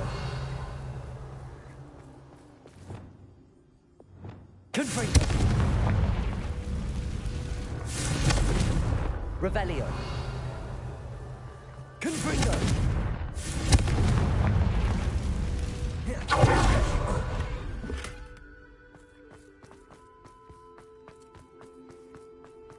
Revelio.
Revelio.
What are you up to now?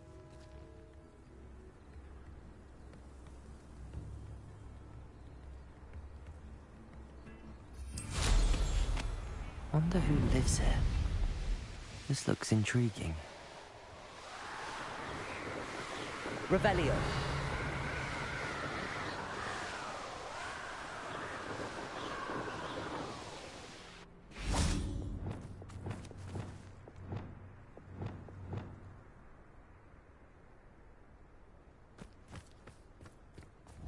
Revelio.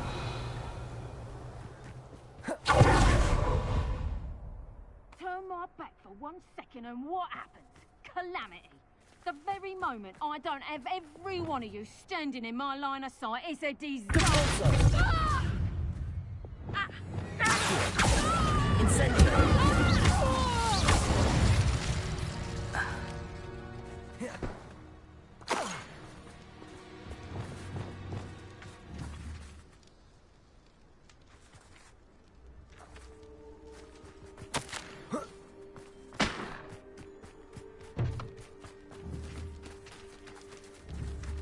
Arresto momentum.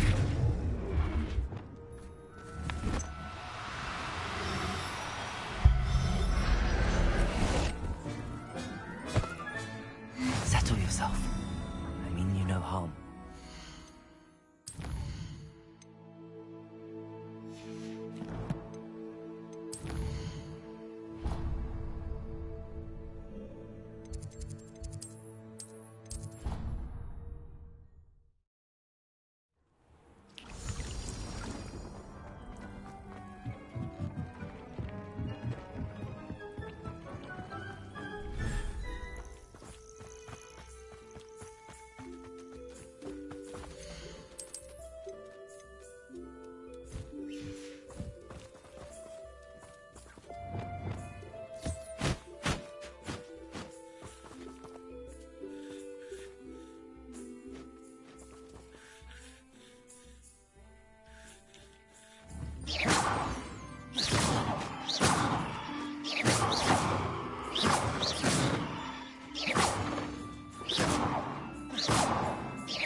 It's like a place right out of a storybook.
Sebastian, a lost relic from a catacomb which requires a dark sacrifice.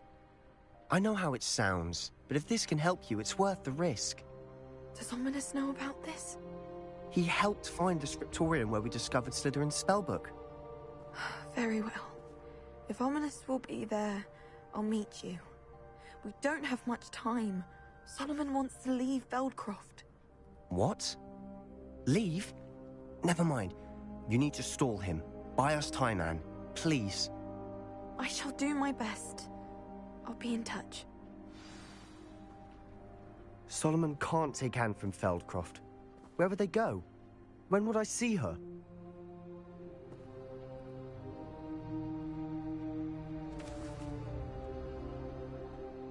Sebastian. I can't believe my uncle wants to leave Feldcroft. Anne's going to stall him. She must. We need time. Time? For what? I've learned more about the relic. I cross-referenced Slytherin's spellbook with everything in the library on relics and dark sacrifices. That's when I realized something. I believe the relic will only work inside the catacomb.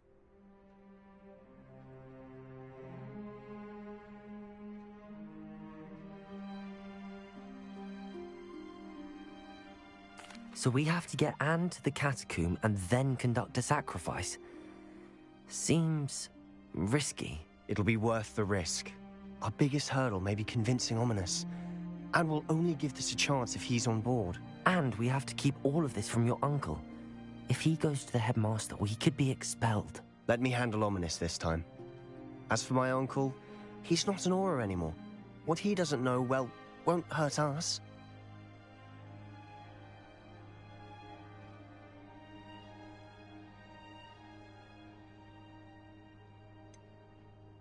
Do you think your uncle would tell anyone at the ministry about all of this if he found out? If he found out, I doubt he'd go to the ministry. He didn't part ways with them well, from what I understand. He won't say, but I believe his strong aversion to dark magic has something to do with his time there. Anne thinks he once decided to fight fire with fire, so to speak, and resorted to using an unforgivable curse and fight against dark wizards. At least that's what she thought she heard. When he realized what his job had led him to become, he left rather abruptly. So, I'm not sure he'd go to the ministry to report on his own family using dark magic now. Good luck with Ominous. Until we meet again. I shall let you know when the four of us should meet at the catacomb. Look for my owl. See you soon.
all good, you're safe.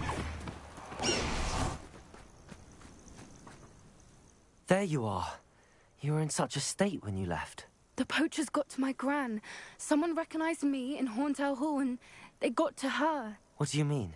Is she all right? She's fine, thank goodness. But they were at her house, our house. They assumed I'd sent the egg there.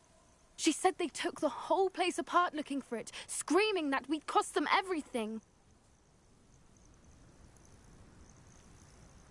I'm sorry, Poppy.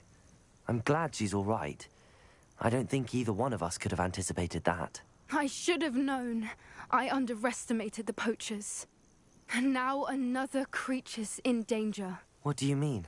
The poachers refused to leave empty-handed, so they took valuable journals that Gran had discovered when she was researching rare creatures. One of them contained theories about a secret hiding place of the Snidget, long thought to be extinct. Exactly what kind of creature is a Snidget? It's a small bird with golden feathers. It's incredible.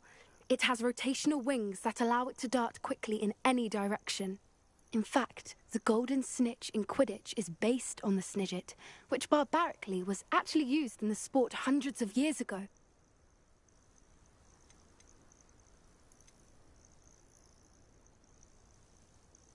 Where exactly are these Snidgets allegedly hidden? Gran says the journals were a bit cryptic, which is good. Perhaps the poachers won't be clever enough to find the birds. From what she recalls, the journals only noted that the key to finding them lay in the moonlight. Gran thinks it can be narrowed down to a handful of locations.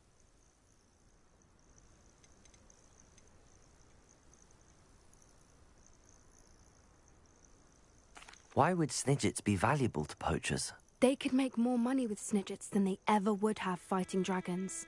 The golden Snidget's feathers and eyes are incredibly valuable. That's why they're believed to be extinct. They were hunted out of existence by wizard kind. If the poachers found some now, I can't bear to think about the horrific way they'd be bred and killed for profit.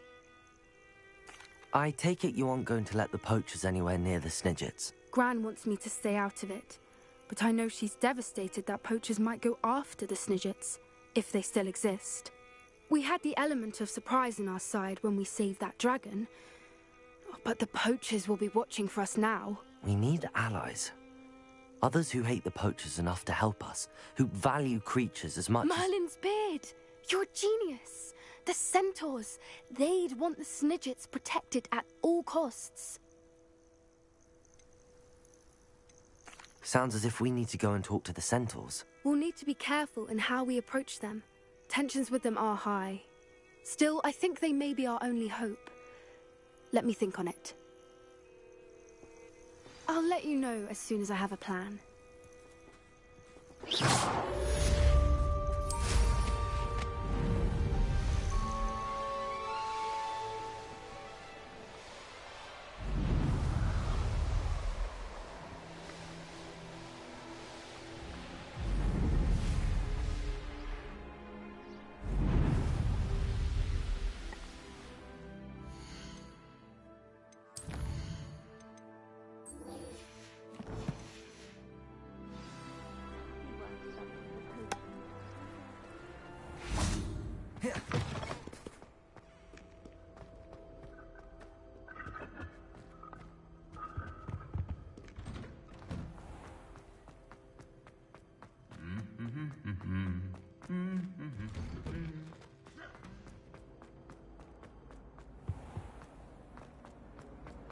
I can appreciate it.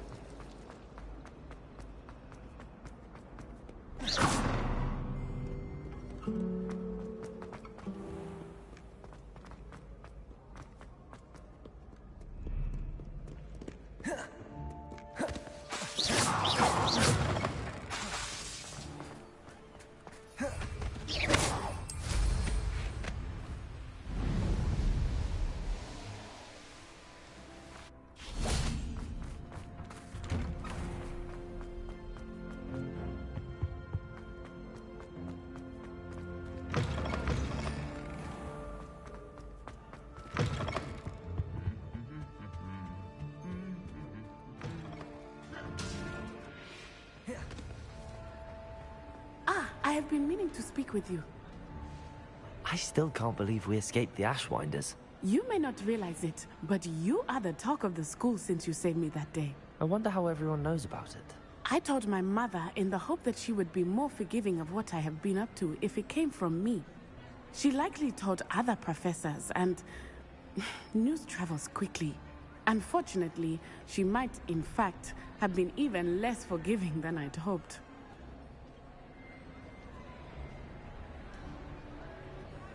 If she knew more about what you've done, I suspect she'd be proud. If she knew any more about what I've done, she would never let me out of her sight again. I'm sorry. Has Officer Singer done anything with the evidence we provided? She has not. Harlow is as strong as ever.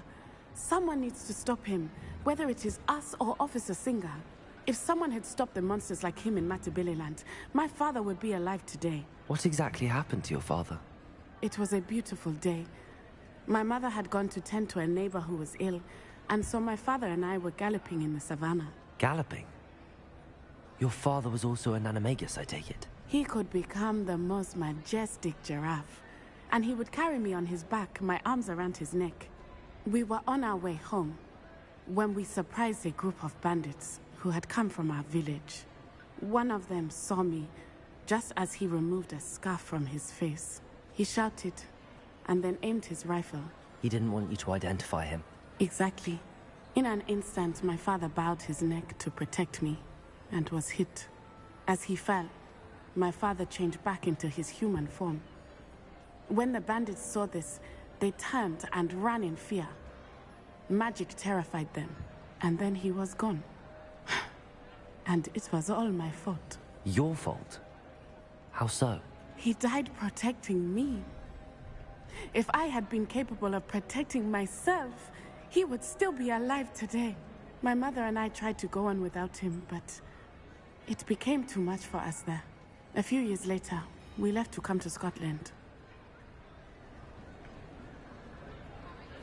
Do you think taking down the Ashwinders will avenge your father's death? No. Vengeance is not what drives me. My father would not want that.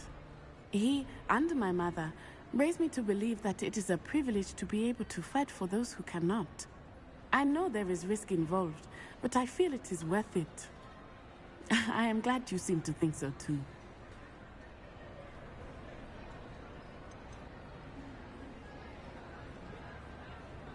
What does your mother think about all of this? Well, as you saw, she worries a great deal. She is an excellent seer, but I think it bothers her to this day that she did not see my father's death coming. She misses him, as do I. So I believe on some level she understands my need to seek justice in a small way. But that does not mean that she likes it. Do you think your father would approve of the things we've been doing? Oh my, that is a good question. In theory, yes. Although he would worry as my mother does. But I think he, of all people, would understand my persistence. My father never shied away from a fight for good, no matter how ruthless the foe. And I think he would have enjoyed knowing that I had a compatriot like you. I'm sorry, Natty. I can't imagine what you've been through. Your father sounds exceptional. He was. Truly extraordinary. And thank you for your kind words. We all have our burdens. My father had a saying about that. Yes, I remember. Rain does not fall on one roof alone. Exactly. Soon you and I will put an end to the Ashwinders, beginning with Harlow. And once he is gone, we will turn our attention to Rookwood. We are making progress, and we will succeed. Thank you again for saving me. You deserve all of the praise you have received.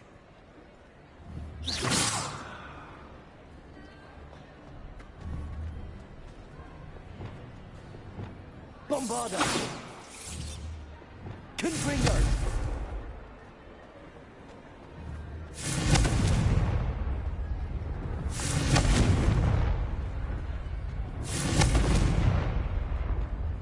Bombarda!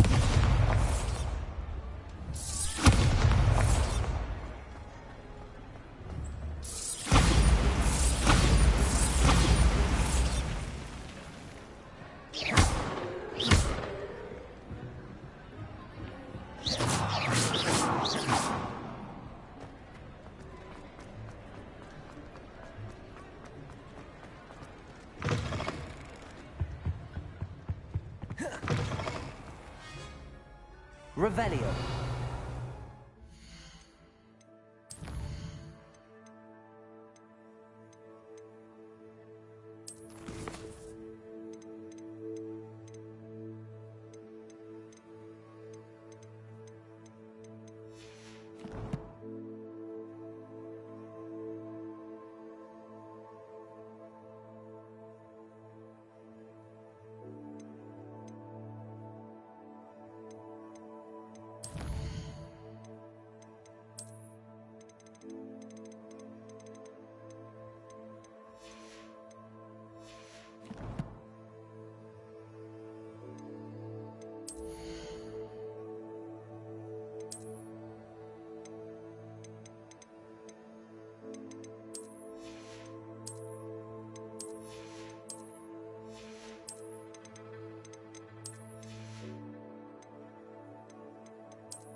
I've always said that travel broadens the mind.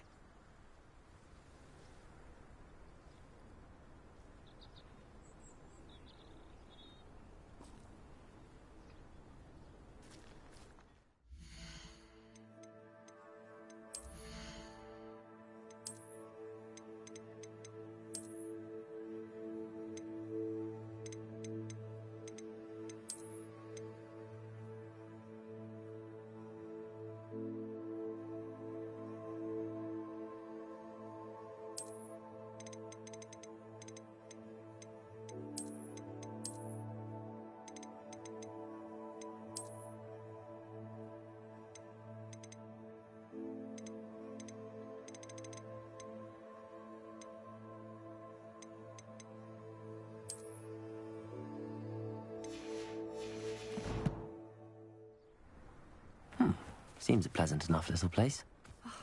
What needs doing, needs doing. Is everything all right? If the Hamlet sent you here to talk to me about... I know what I have to do. It's not every day a girl has to put down her own troll. I should be allowed to work up to it. What do you mean, your own troll? I thought that's why you were here. I'm sorry. I suppose if you spend enough time with trolls, you forget your manners. I'm Alexandra. I didn't mean to be short with you. With Ranrock's lot seemingly everywhere, I thought the Hamlet could use a bit more security. But my plan has gone awry. I apologised when he almost trampled half the Hamlet yesterday. He just needs more time. But everyone wants him gone. They think it's mad, my training a troll. Impossible, even. It certainly takes a lot of courage to try, I'll give you that. Thank you. Thank you for saying that. I wish others felt the same. But I suppose I understand why everyone's been so concerned. What made me think I could train him? I should have learned from Barnabas the Balmy. But he's my troll and my problem. I'll be honest. I'm afraid I won't be able to take care of him. He's stronger than any troll I've ever encountered. I wish I knew someone else who could do it. What exactly were you training the troll to do? I was hoping to train him to serve as protection for us. Frankly, I struggled to teach him even a word or two. Couldn't give him even a semblance of self-control. Who's Barnabas the Balmy? Surely you've seen the tapestry of him at Hogwarts. It hangs in the 7th floor corridor. He allegedly tried to train trolls for the ballet. You can imagine how that turned out. I'm not thrilled at the prospect, but I'll consider it. Oh, no. I didn't mean to suggest that you should do it. In fact, you should avoid the area just southwest of here. At least until I work up the courage to do what needs to be done. Revelio.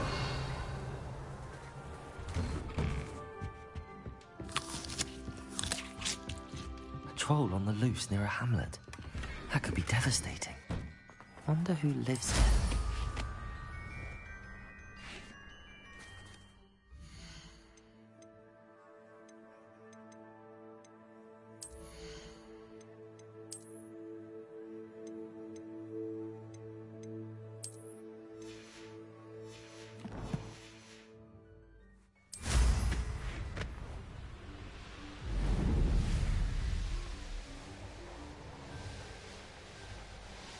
I take it you're Alexandra's friend.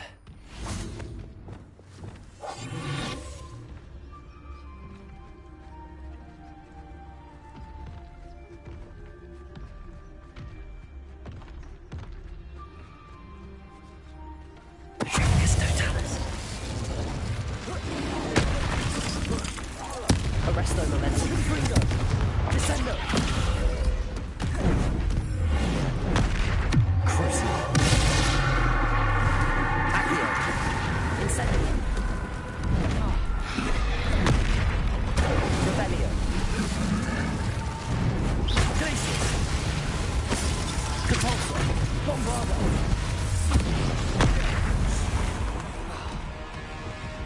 Imperial. Repulsor, placement.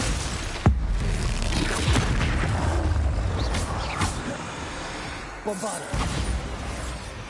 Arresto momentum. Descendo. Arresto momentum. Confringo.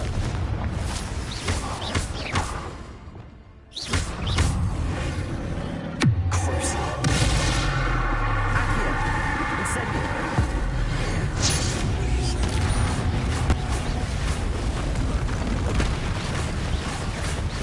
Accio. Incendio.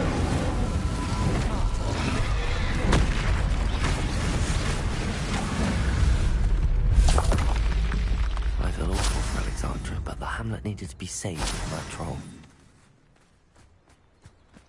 Revelio.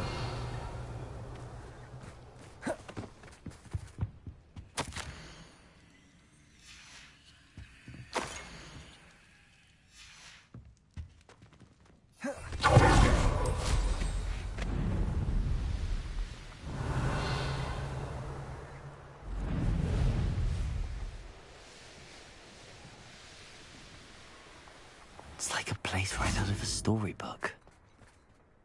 It's done, Alexandra. I took care of him. My troll? What? Oh, I don't know what to say.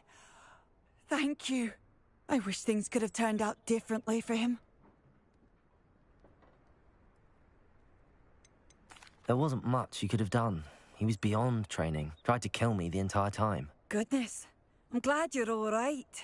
You're very brave. People in the hamlet had already crafted a moniker for whoever eventually defeated that troll. It was Troll something or other.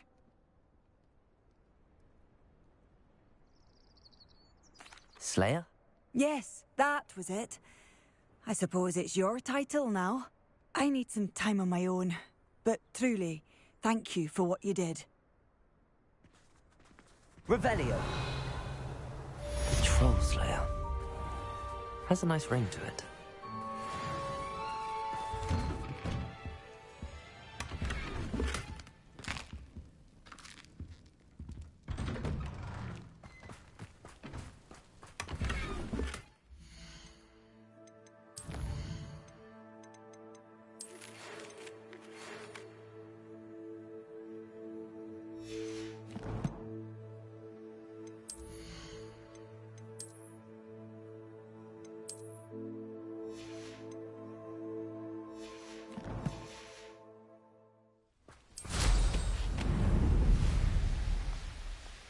I'd be terribly grateful if you could help me and my friend with a time-sensitive delivery.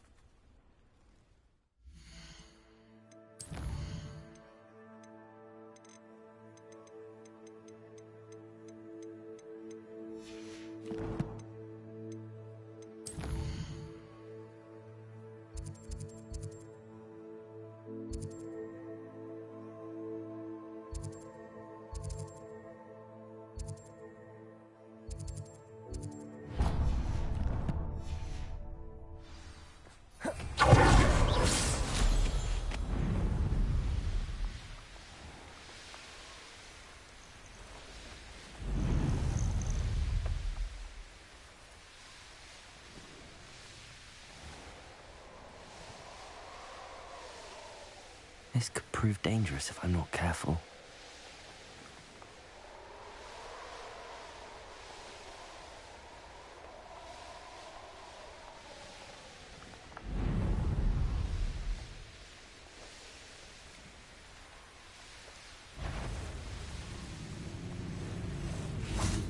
Excuse me? Hello? Hello? There's a voice coming from that well. Can you help me? Is someone down there? Down there? I beg your pardon. I'm here. There's no one here but me. Some thoughtless wretch casually tossed a bit of parchment into me and it caught. If you could please take it.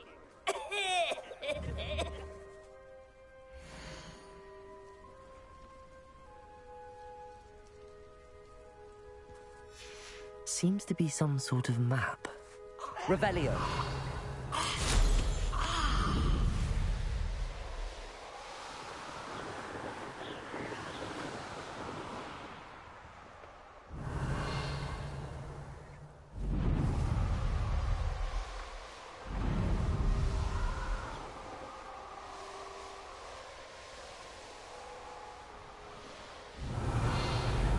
I don't waste time seeing it.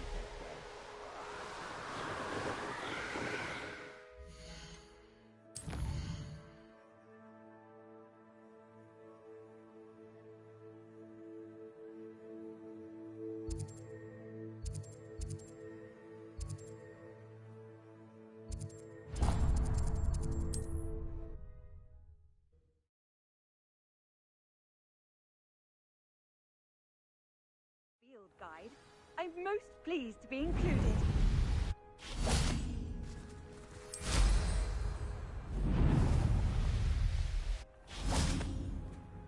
Pardon me, sir. Come to stare at the fool, have you? There's poor Ig Haggerty, robbed by his own sister. She's robbed almost everyone now. So, who's the fool? I'm not sure I know what you're talking about. Then you're the only one who doesn't know about Catherine running off with that thief, Victor Rookwood and his lot. Good riddance, I said. Never thought she'd return to steal from me. Us. But I just know it was her. I want her caught and sent to Azkaban for stealing a prize family heirloom. Sister or no.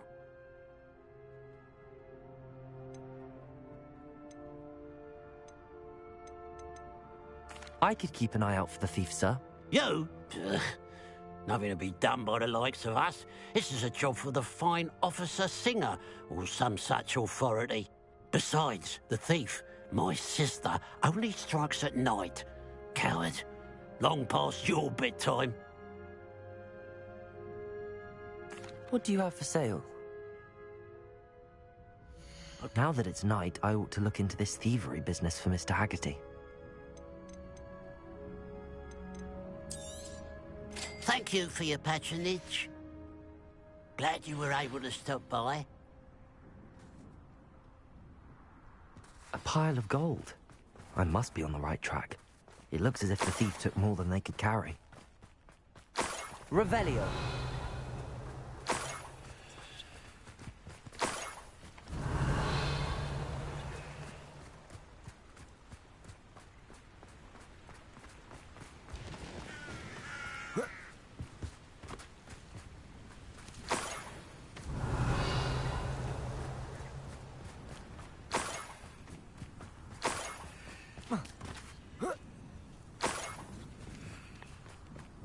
More gold.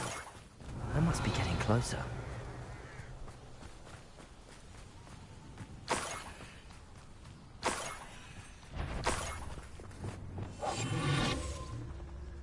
Revelio.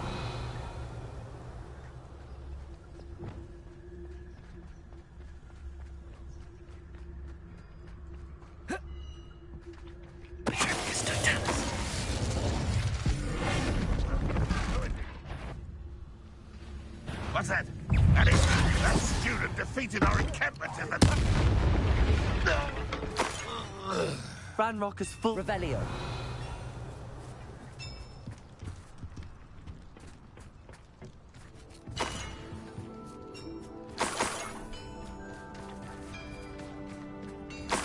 Let's see what's up your sleeve this time, Merlin.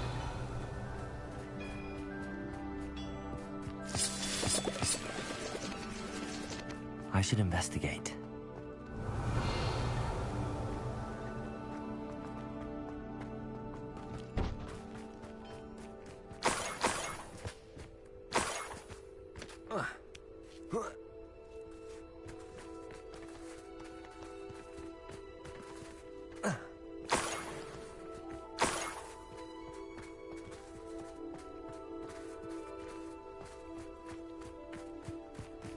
Revelio.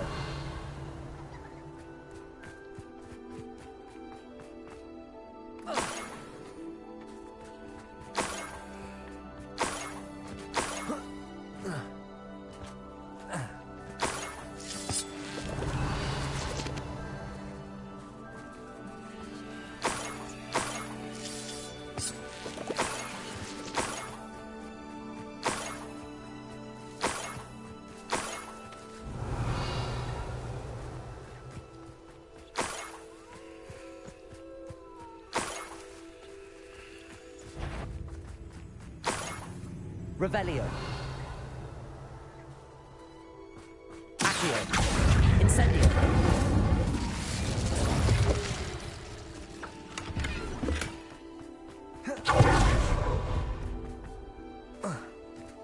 Revelio.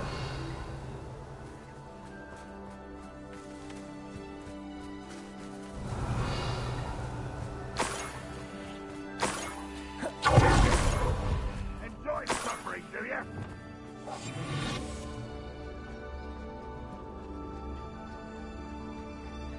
Revelio.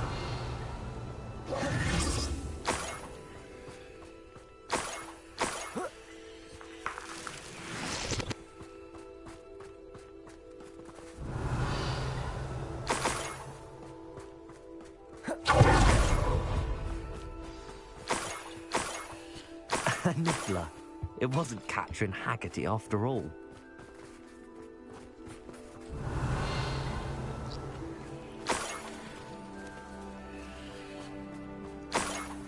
Revelio.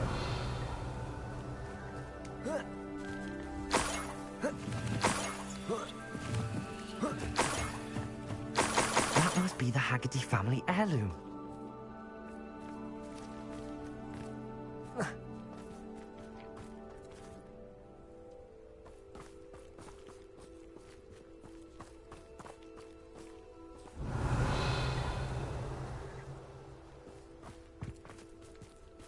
Revelio.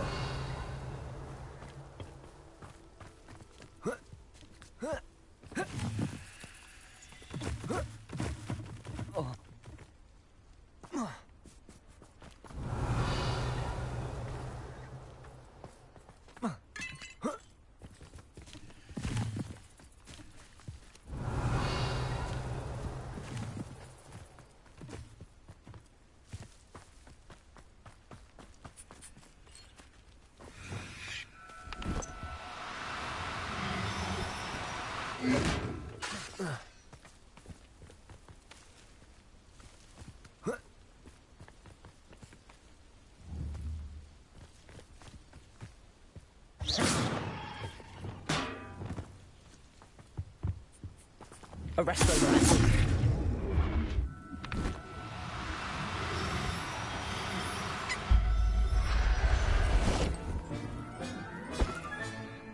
I wonder how Mr. Haggerty will take this news. His sister wasn't the thief, and his heirloom's coming home.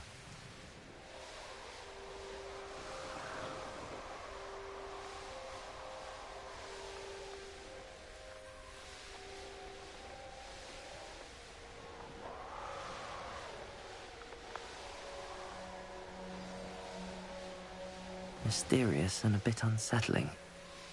What to do?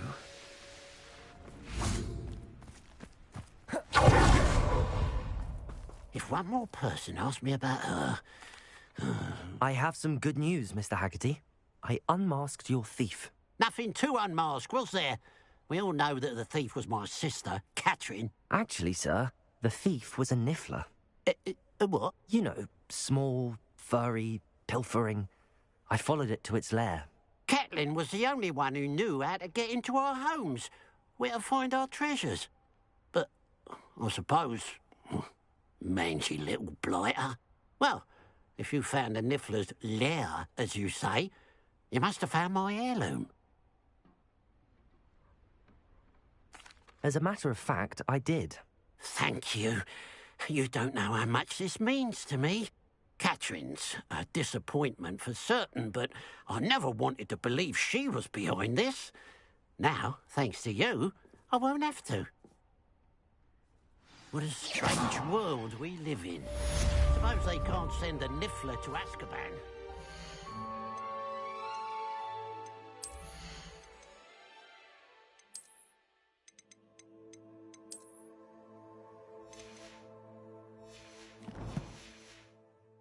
At least I got my heirloom back.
I can do this. I can do this. They will want to help.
At least we're out of the classroom. Is this where we're meeting the Centaurs? Well, they don't exactly know we're coming, so it's less of a meeting and more of a surprise, I suppose. Once we tell them about the Snidgets, they'll understand why we came and they'll want to help. I hope you're right. Perhaps they'll be able to tell that we're sincere. There's something about them that's so knowing. It's almost unnerving. I suppose they are known for having an air of omniscience. That's exactly the right word. Never mind. What is it? It's nothing, truly. We've no secrets to hide. That's right. We'll simply be honest with them about what we're trying to do. They'll have to help us, won't they? Yes, of course. You're absolutely right. We'll meet with them, tell them about the Snidgets, and I'm sure to all be fine.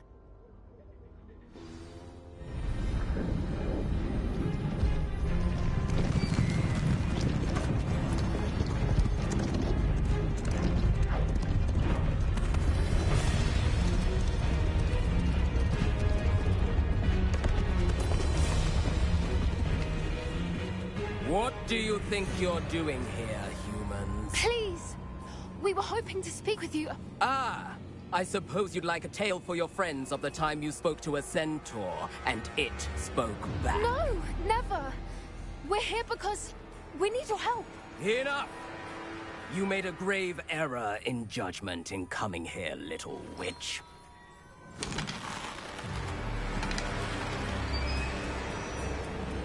Leave them be, Alec. We do not harm the young. It is not our way. You forget your place, old fool. I'm the leader of this herd, and while you cling to our way, their kind continue to slaughter beasts like us without a care! From what I can see, they have slaughtered no one. They will leave here unharmed. Mark my words, Doran. If I ever see them again, it will be all 3 of your heads.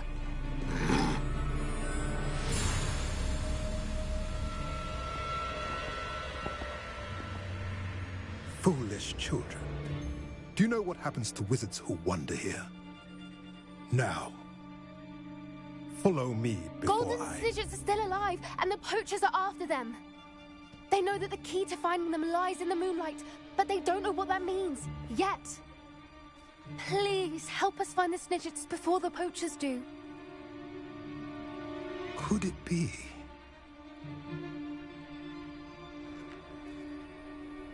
In the south, there is a cave within which lies what the poachers seek. A moonstone. Retrieve it and place it in the henge in the forest. I, on the other hand, must go speak with the herd. Find me after you have done this.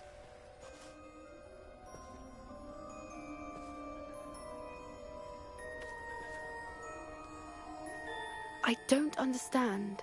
So the moonlight mentioned in the journal doesn't refer to actual moonlight, but to a moonstone. What do moonstones have to do with Snidgets? And why was he so certain about where we could find one?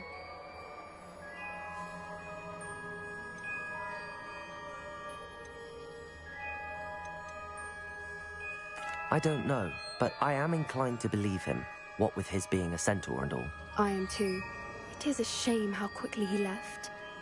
What was his name? Doran? That's what the leader of the herd called him. Well, if Doran knows something we don't, I'd rather act now and ask questions later. I can head to the library and start looking into the cave he mentioned. Revelio. I'll let you know what I find.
Please don't waste that lovely complexion on such a frown. There, isn't that better? Oh dear, do mind the tiles. Some of them can be most potent.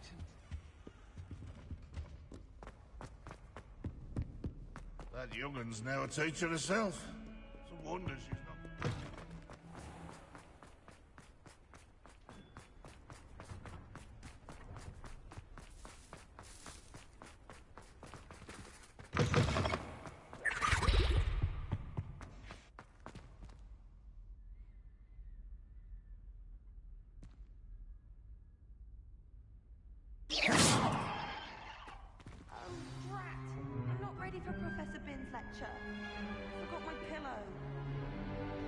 In today's lesson, we will cover a truly thrilling event. The Goblin Rebellion of 1752 and all its triumphant tragedy. But more specifically, we will address the devastating effects it had on the wizard milling industry.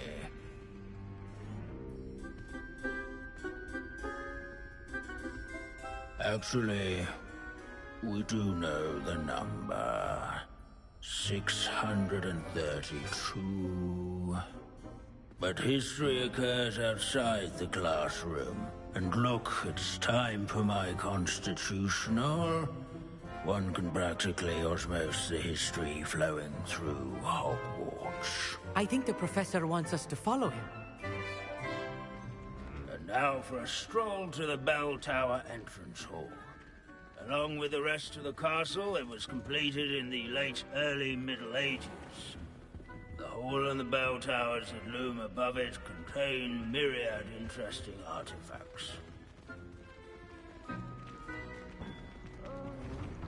never been so bored in my life as in history of magic.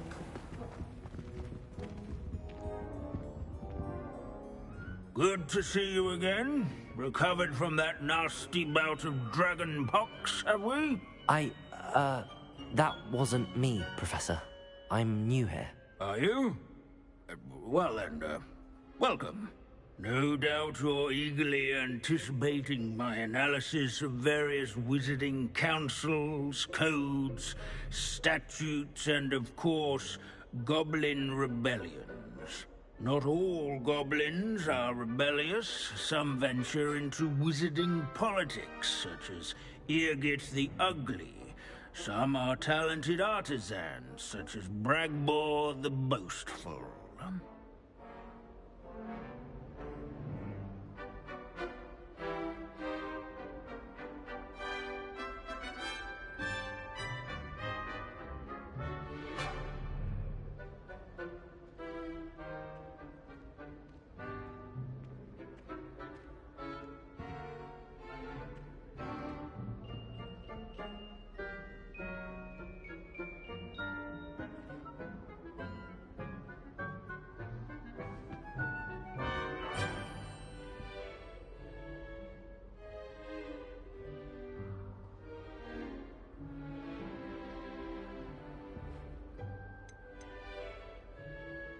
Did you say Bragbor? I know that name. Lord Gok said he was an ancestor of Ranrock. Well known for his metalwork. I would imagine much of his goblin-wrought iron and silver has survived to this very day. Well, where were we? Oh yes. Back to our class topic for today. Grimbold Weft, another notable historical figure.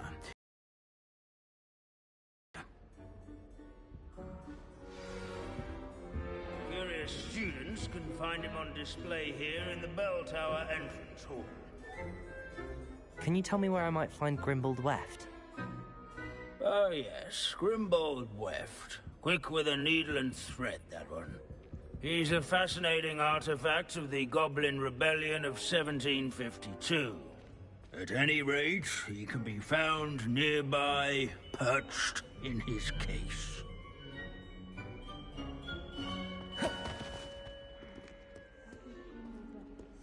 Revelio.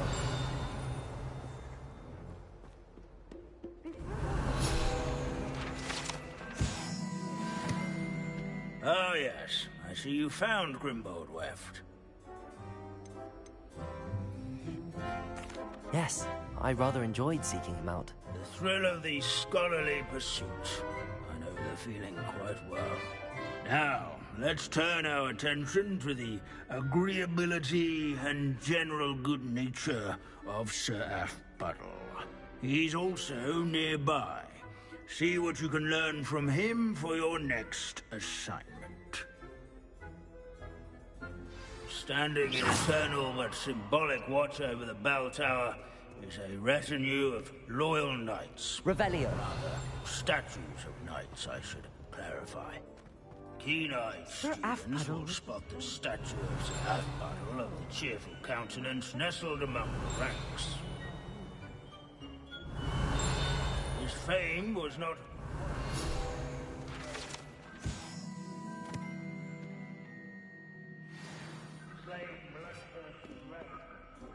rather in training yards and sculleries, where his warm and approachable demeanor was celebrated by old friends and newcomers alike. I encourage everyone to make the... Professor Binns, I found the statue of Sir Afpuddle. Ah, well done. Alas, Sir Afpuddle's affability was his undoing. Died instantly trying to befriend a basilisk. Eye contact is not always to be encouraged. So beloved was he that even some goblins mourned his passing. Of course, that did not bode well with the rest of the goblins, most of whom could not abide mourning the loss of a wizard. Pity goblins and wizards can't get along. True. But imagine how dull my lectures would be without goblin rebellions to discuss. History does tend to repeat. It is a series of patterns, a thought both comforting and disconcerting. The wise students, such as yourself, will learn from it.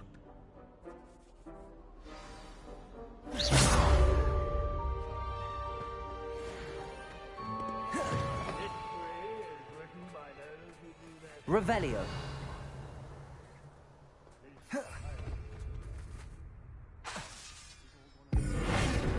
Accio. Incendio.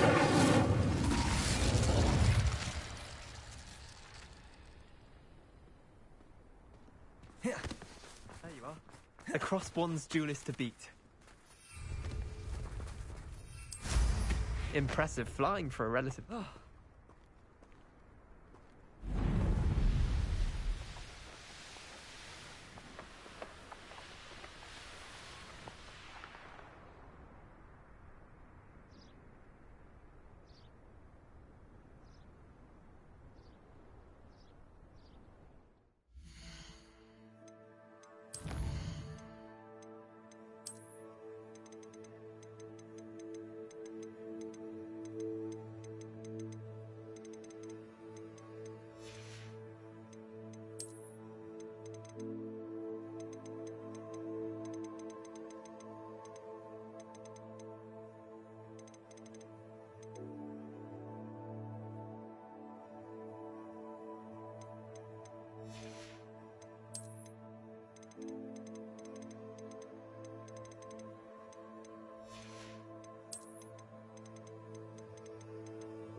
Pardon me, is everything all right?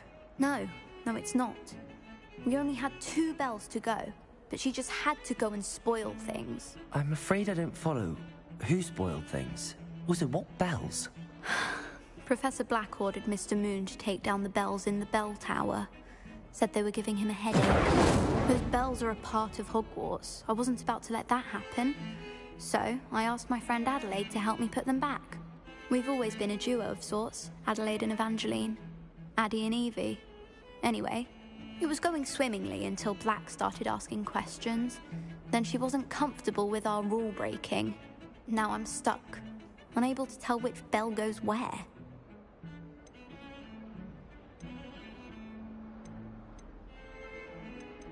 Perhaps I could help put the bells back up. Really? Oh, that would be wonderful. The bells are in the bell tower just above the music room. You're certainly of more help than Adelaide. I imagine the bells are just inside in the bell tower.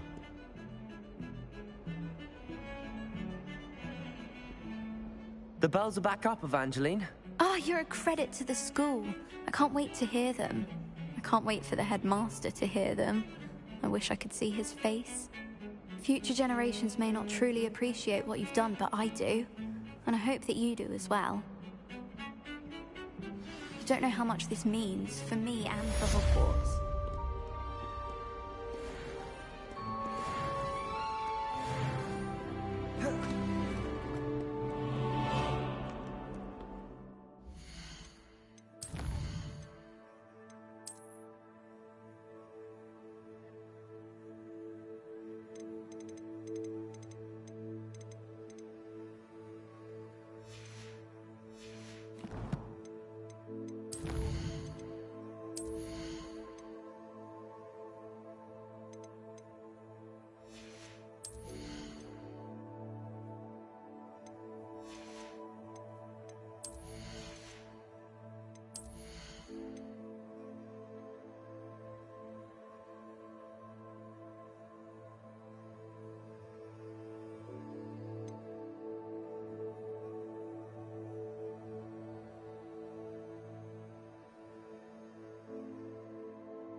Does it get any more cozy than Hogsmeade?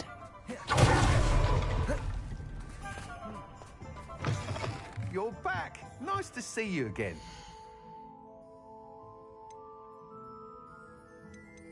That item is of the highest quality.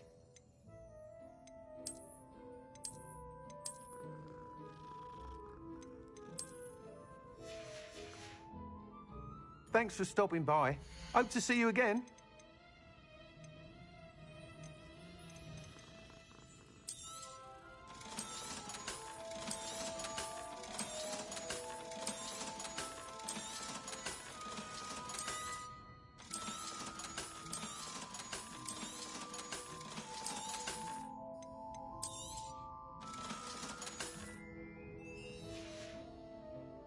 Thanks for stopping by. Hope to...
Deke thinks you've made marvellous improvements.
Revelio.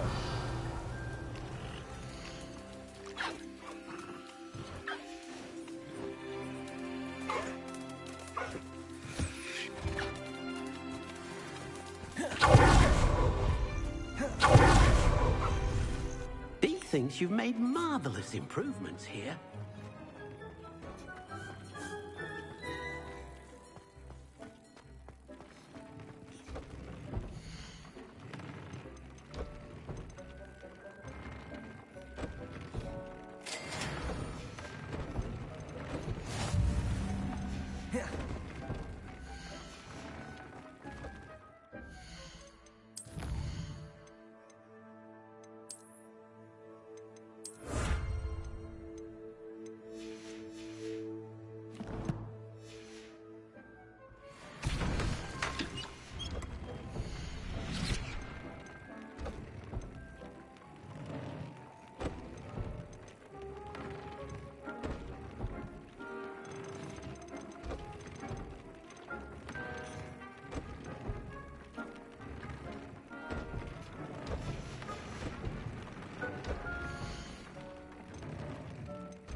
Sometimes it seems all roads lead to Hogsmeade. Point of toiling if it can be done with magic. A pair of safety broken glasses that black heads are carrot. You can stop a thief in their tracks with stupefy.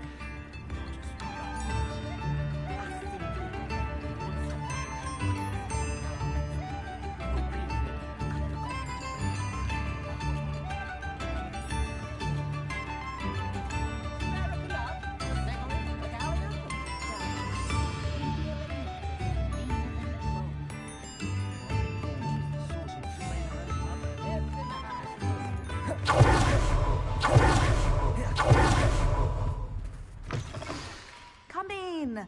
Sorry if there's a smell. New batch of toad-hide. Now, what sorts of beast byproducts might you be looking to acquire?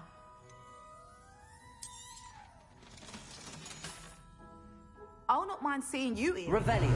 Consider yourself welcome.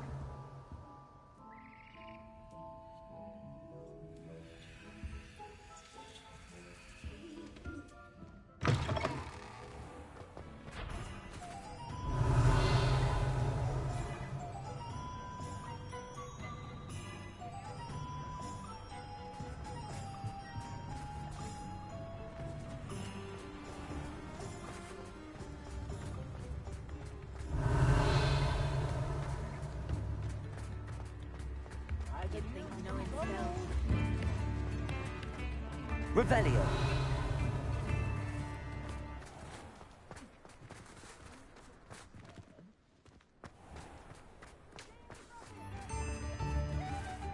I beg your pardon, but would you mind helping out?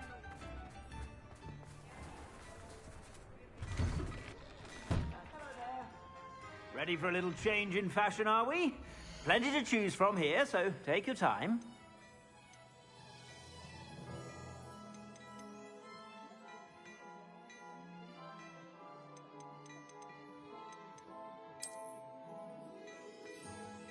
I'd say that looks as if it was made for you.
I suspect you have a sharp eye for fashion. Be sure to stop by whenever you're about. Revelio.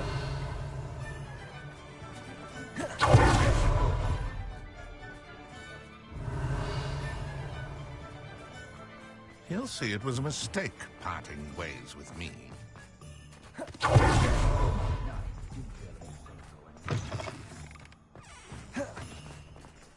Hello, pardon me? Hello there. Was there something you needed? Hello, I was wondering if you would be interested in having your own shop and a house elf to help you with it. Penny's the name. Penny's mistress is selling this shop. And Penny is most eager to start working with the new owner. It might surprise you to know that Penny can sell practically anything. Oh, it would be wonderful to have a place to sell things and someone to help me. You'll be able to give Penny almost anything that you want to sell. It will be no work at all for you once the shop is up and running. If you want the shop and Penny hopes that you do, you should talk to Penny's mistress as soon as you can. Her name is Cassandra Mason. Why is your mistress selling the shop? And you? Penny cannot be certain, as Mistress Mason so rarely confides in her. However, she repeatedly mentions how tired she has become of trying to let the shop. She has had rotten bad luck with the last few tenants.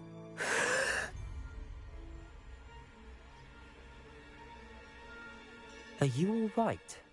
Are you holding your breath?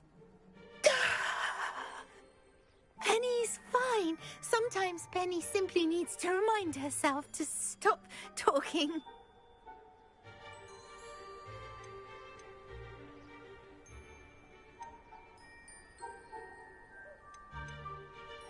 What kind of things would I be able to sell in the shop? All kinds. Anything from essence of Disney to mooncar fur.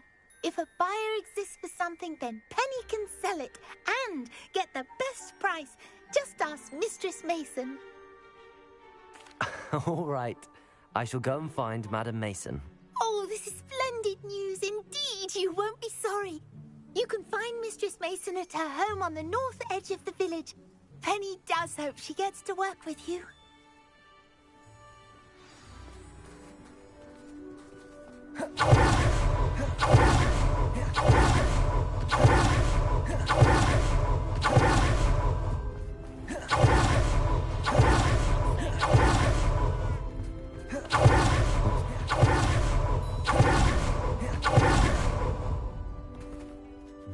Hello, Madam Mason. I understand you have a shop to sell. Why, yes. Yes, I do. Are you interested? Yes, I am. I've always wanted to own a shop. How marvellous. I think you will find my terms quite generous. But, and do please forgive me for asking, don't you think you might be a tad young to own a shop? I have a knack for this sort of thing, if I do say so myself. If I can meet your terms, I hope that you'll sell to me. Well, I reckon you have the confidence needed for such a venture. And of course you'll have Penny to help you. That elf could sell tea to a troll. I assume she told you she comes with the place. She did indeed. I like you.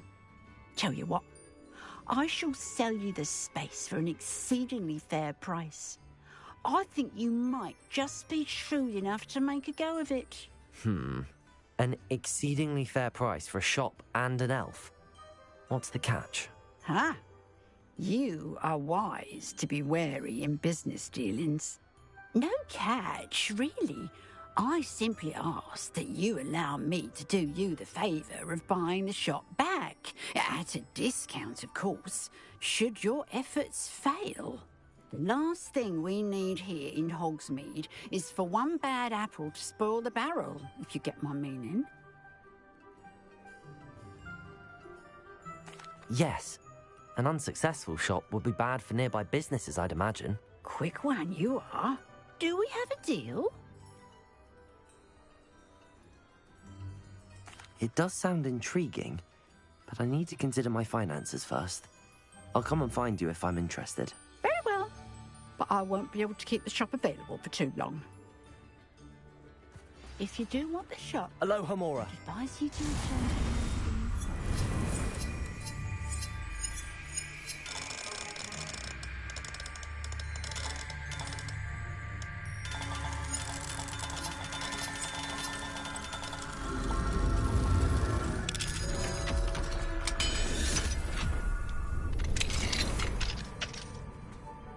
What do we have here? Revelio.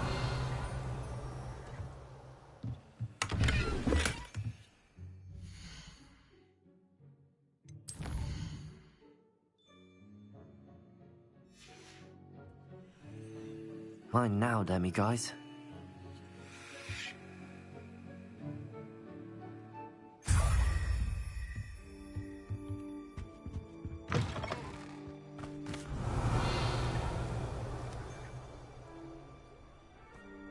Madam Mason, about the shop. Yes? I've decided I'd like to go ahead and purchase the shop. I have to say I'm impressed. You are a remarkably resourceful student. I am indeed. And brave. You won't be sorry. Give me the money, and I shall get the paperwork filed immediately. Wonderful. Shall I head directly to the shop? Please do. Oh, one more thing. Since my husband died, I've not been able to bring myself to retrieve some of his personal items. They're in a chest at the back of the shop. Penny has the key.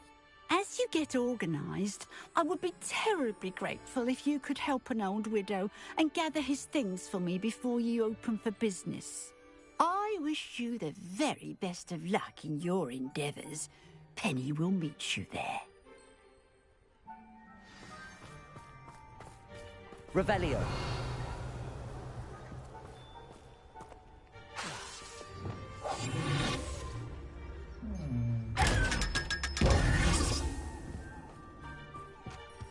Revelio.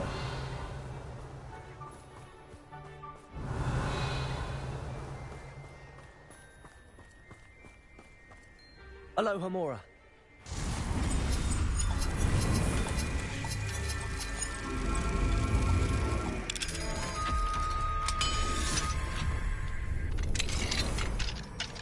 Revelio.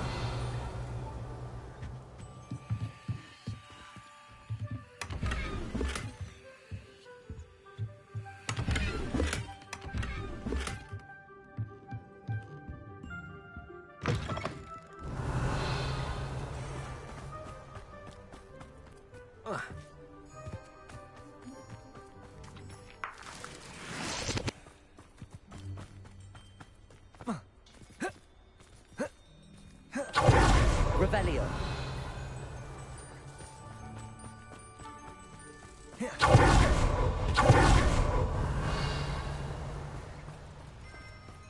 Does it get any more cozy than Hogsmeade?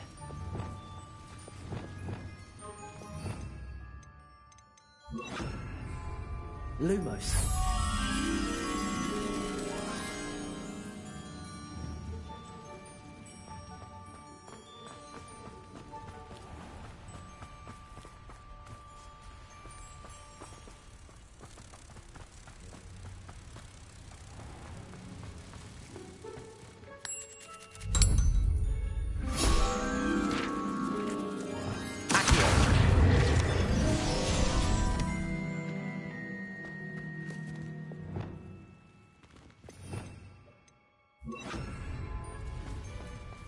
Revelio.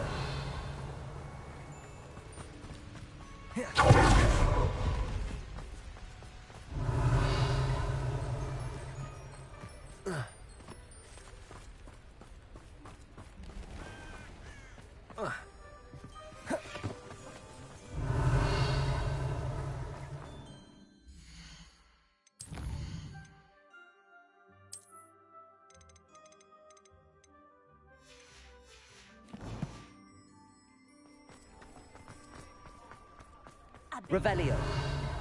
Would you mind?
Revelio.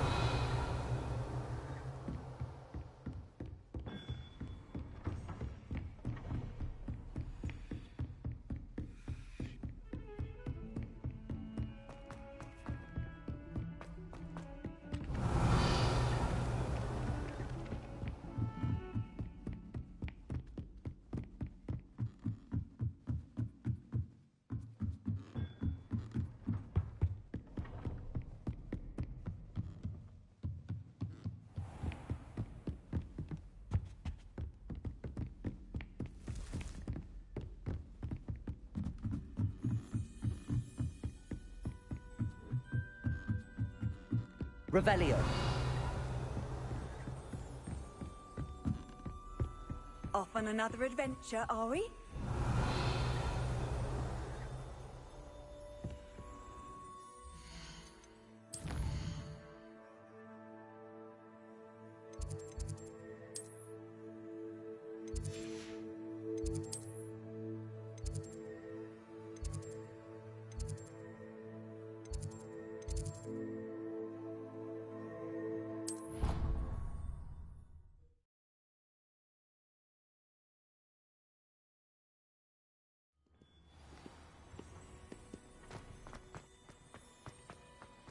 Revelio.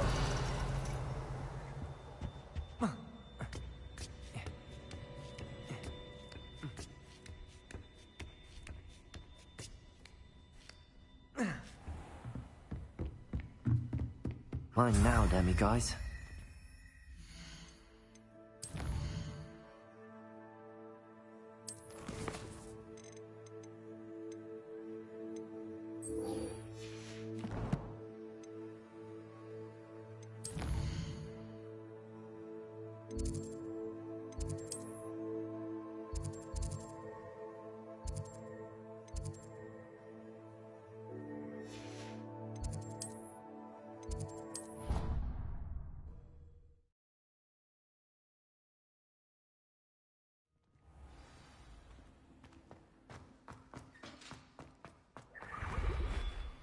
Mr. Moon, I've learned who's behind the demiguise statues.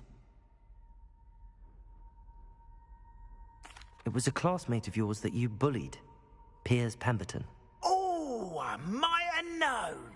Pigtails Piers. I don't think he likes being called that. Of course he does. Oh, we had such flowing locks. Oh, we used to laugh about them. I laughed the hardest of all. Clever, clever man. I'd no idea he was so devious. I must go and congratulate him. Whatever statues remain seem less terrifying now that I know they were put out by old pigtails. Continue collecting them if you like. As for me, I'm going to go and pay a visit to my old friend.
Sometimes it seems all roads lead to Hogsmeade.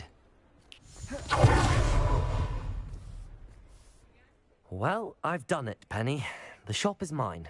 Oh, Penny is so pleased. Penny was hoping you would be the one to purchase it. I'm glad you're here to help me. Goodness, what a kind thing to say. Penny will do all that she can to make this a success. There is much to do.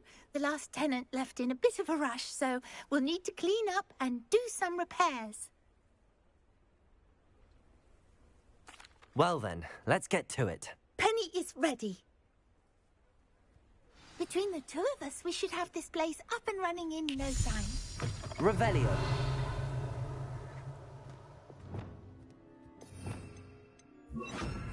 Reparo. Nothing like a bit of hard work.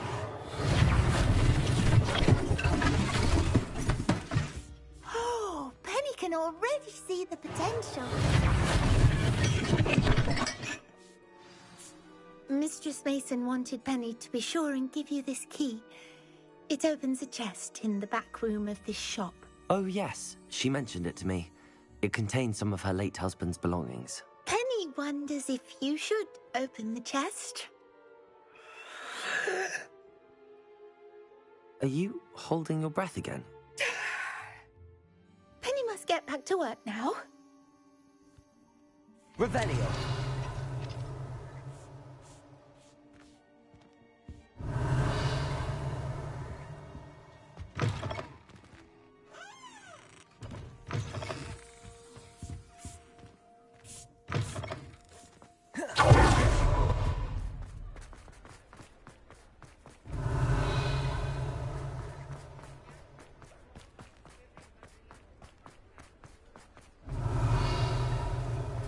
Revelio.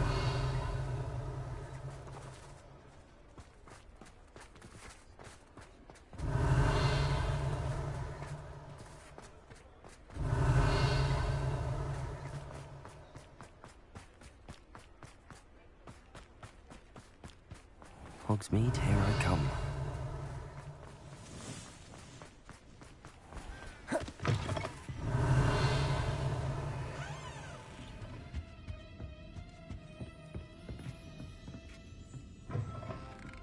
Revelio.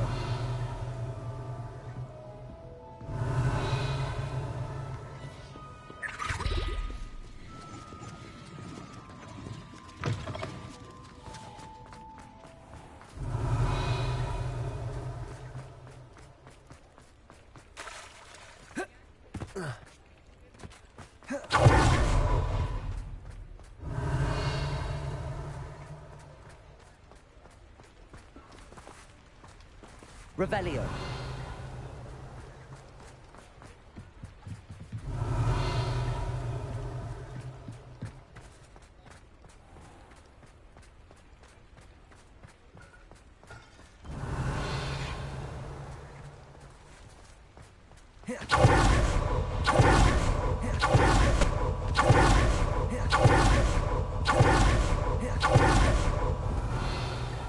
Pardon me?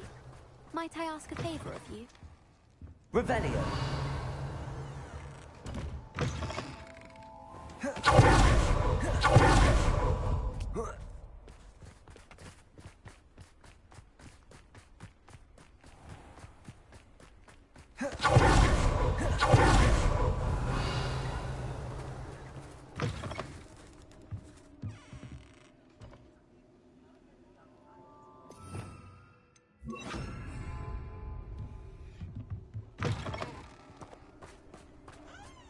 Lumos.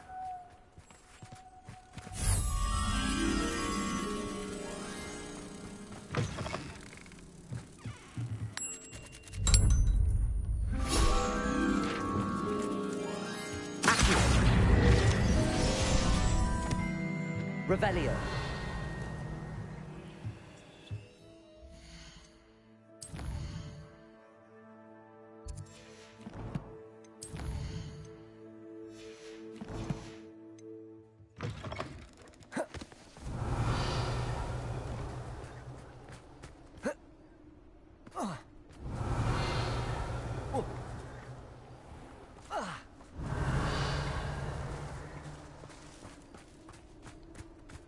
Revelio.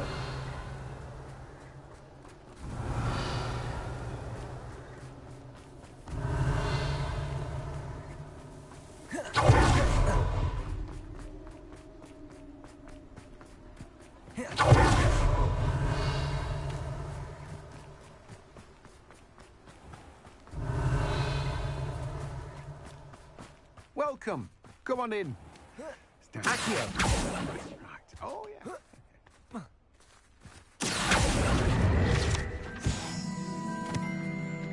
Revelio. I'm told that.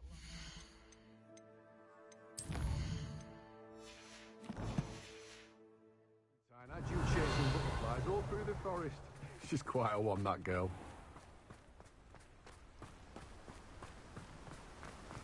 What will I do without her?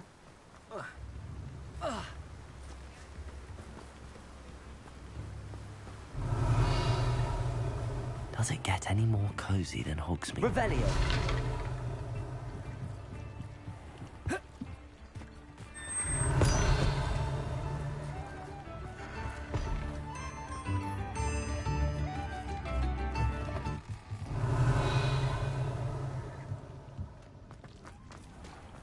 Come now, MJ.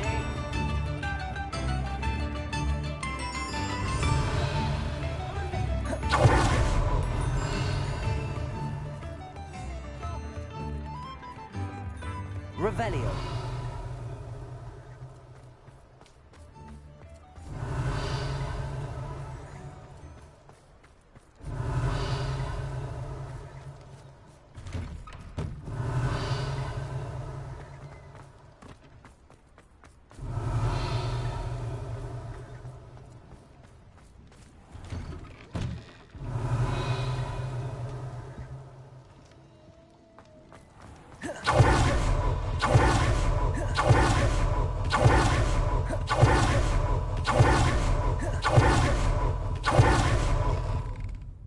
Revelio.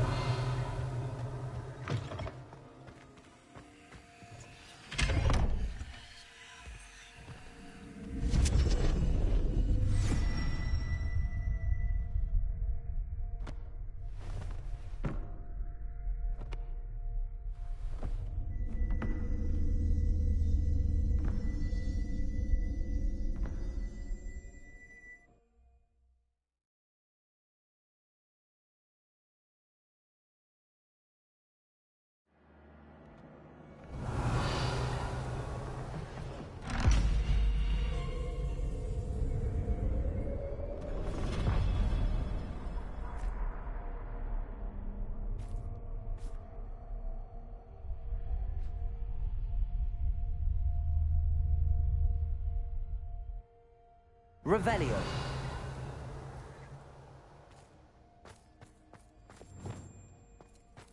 Revelio.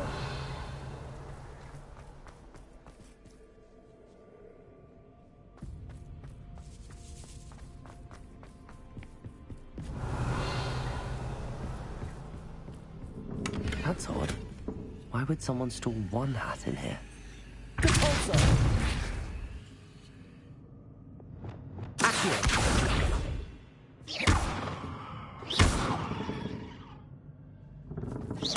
Incendio.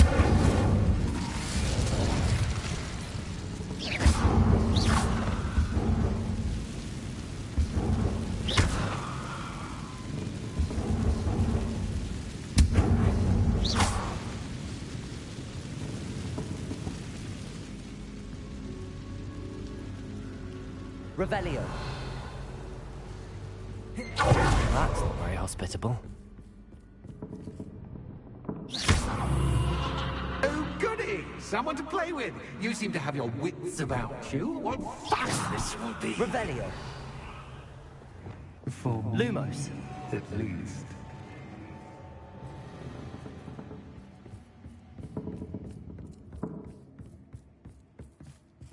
That's new. Onwards, I suppose. What in the... Who's there?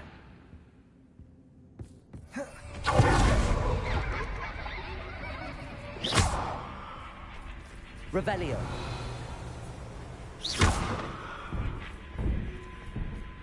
Revelio.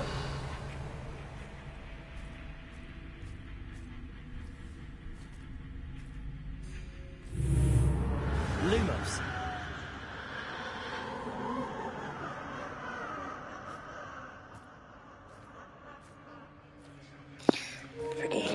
Guys.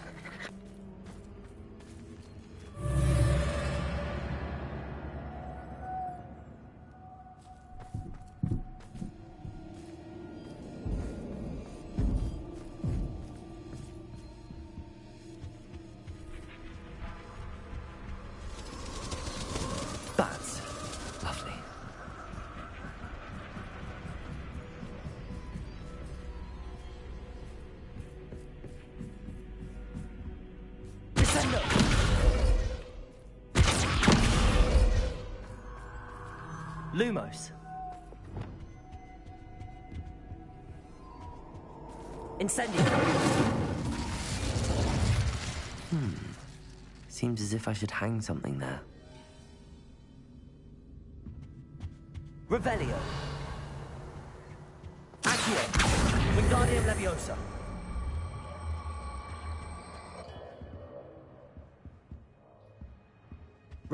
These lanterns must belong somewhere. Wingardium Leviosa.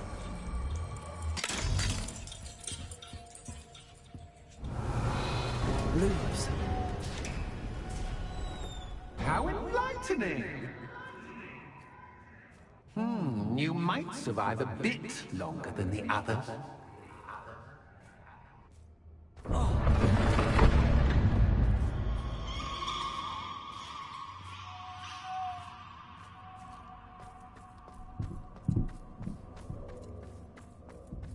It's just turned into a horror game, guys.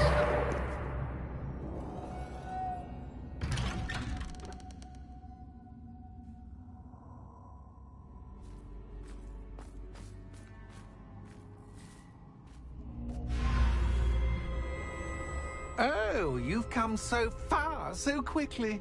Well done. You might be just the playmate I've been looking for. I do hope you enjoy my playground. I encourage you to tell everyone about it. If you make it out, that is. Please try. If you get to the end, perhaps we can come to some sort of arrangement. I do want your shop to succeed, after all. What's the saying? Two sides to every story. Unfortunately for you, both sides hear it to my story. Accio. And you'll have to complete both to get to the end. Revelio. Asshole.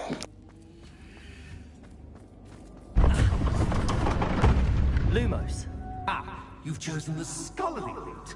You'll need more than you've learned from books to best me.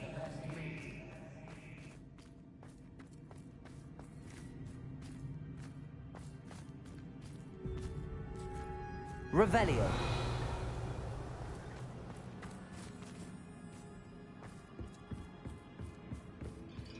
Lumos.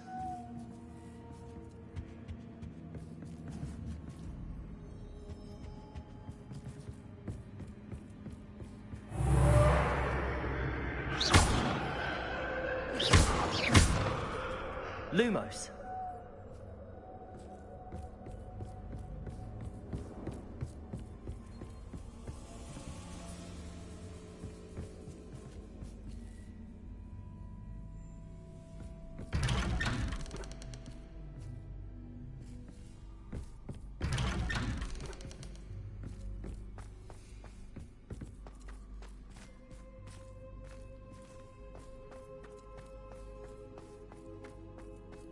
Oh, deja vu.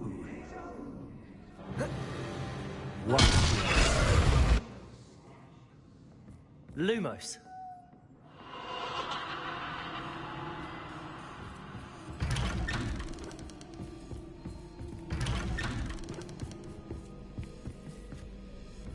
Descendo. Depulso. Accio. Lumos.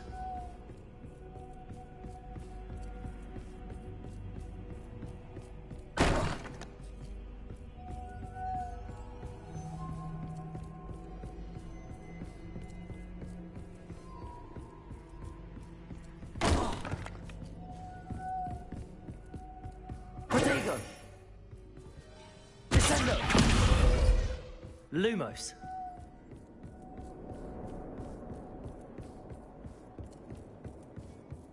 Confringo. Running in circles, are we? Bombarda. Perhaps you should retrace Lumos. your steps.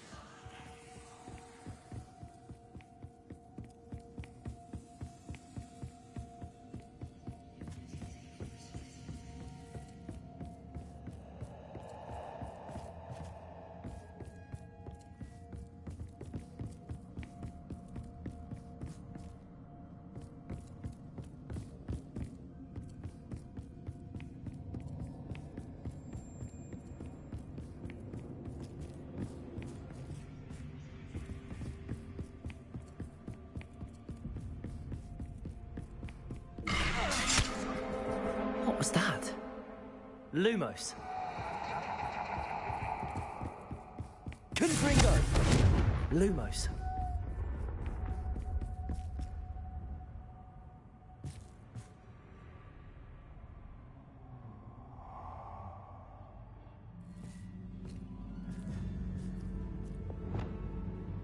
Bombarda. Lumos. Confringo. Lumos.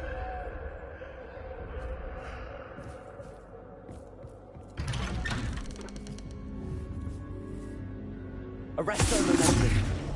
Lumos. Revelio. Lumos. Descendo. Lumos.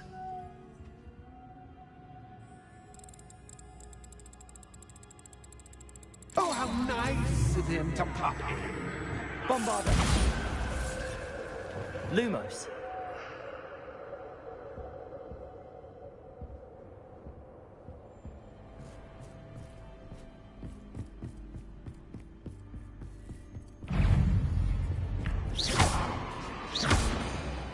Confringo.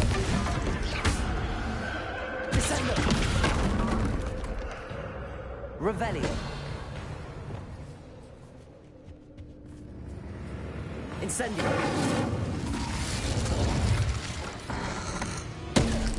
Revelio. Accio.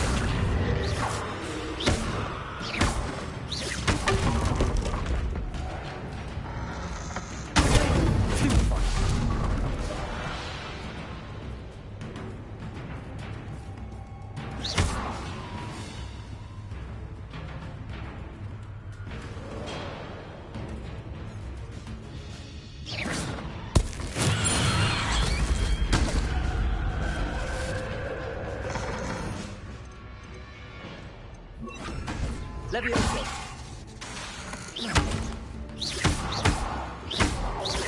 Repulsor. Levioso.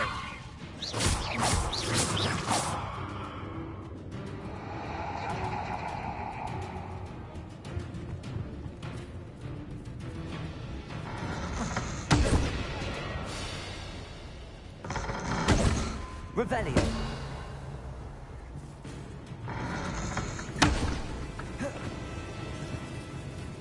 Levioso. Bombarda.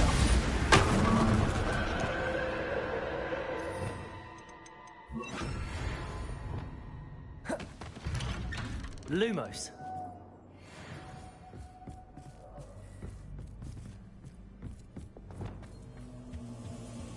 Oh, sweet toe. Accio. Wingardium Leviosa.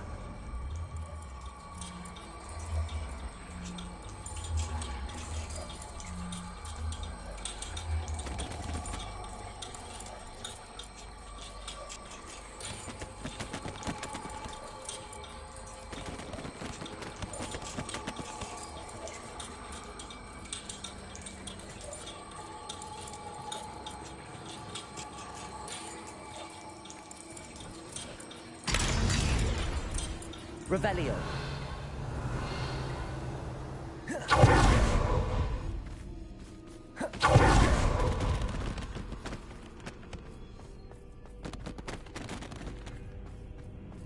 Lumos.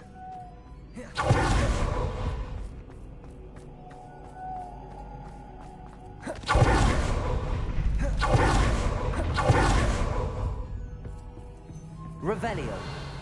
Lumos. It's always good to have a different perspective on things. Descendo.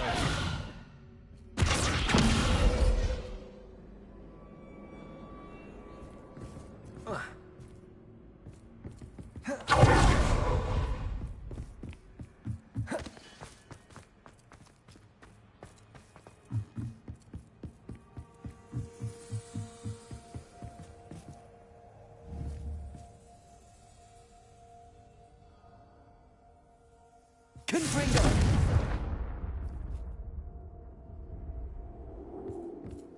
Descendo.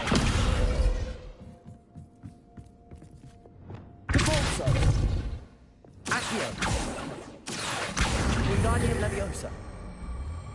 Incendio. Accio. Wingardium Leviosa. Incendio.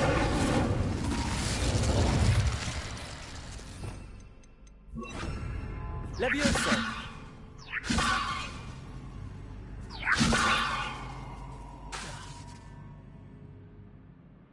Arresto Momentum.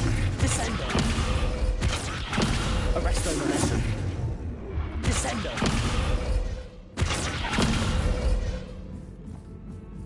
Arresto Momentum. Descendo. Accio.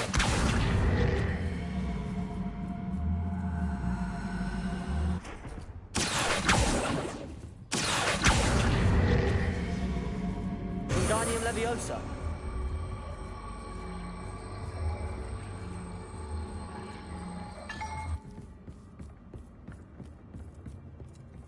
Accio. Wingardium Leviosa.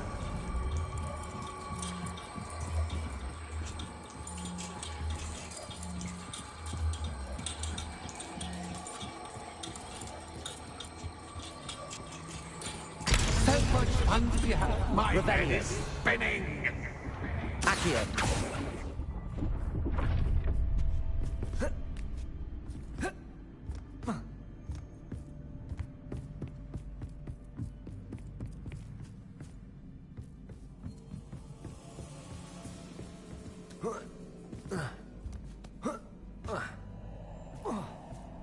Revelio.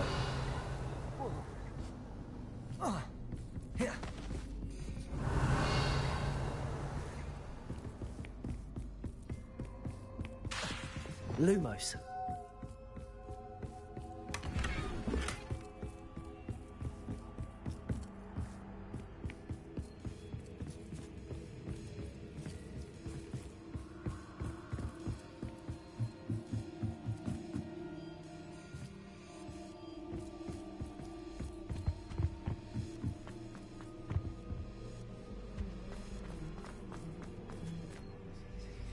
Descendo.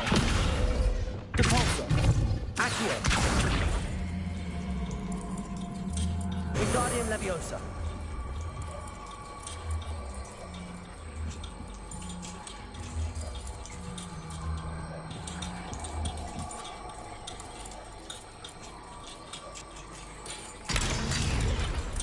Accio.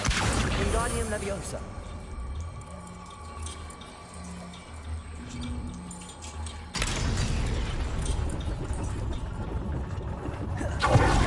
Revelio. Accio. Wingardium Leviosa.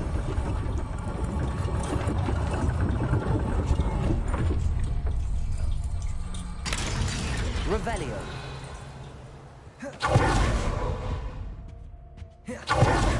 Accio. Wingardium Leviosa.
I'll give you a moment to collect yourself. Revelio. If you can. Ta-ta for now.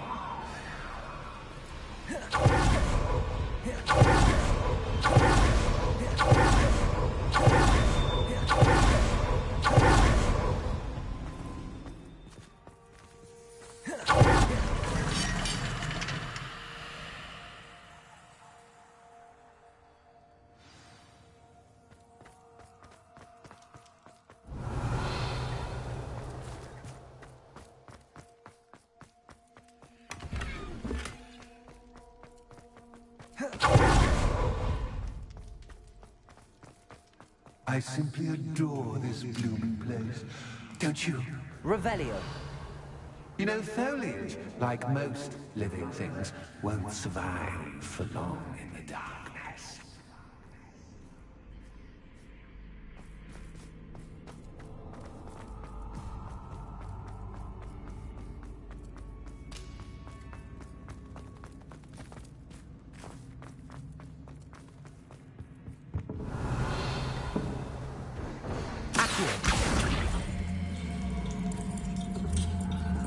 Wingardium Leviosa.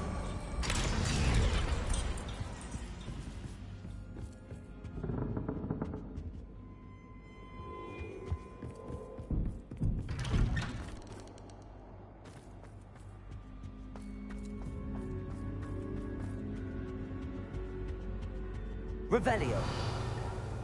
What's this? A game within a game? Ooh, knight to h3. Nighty-night!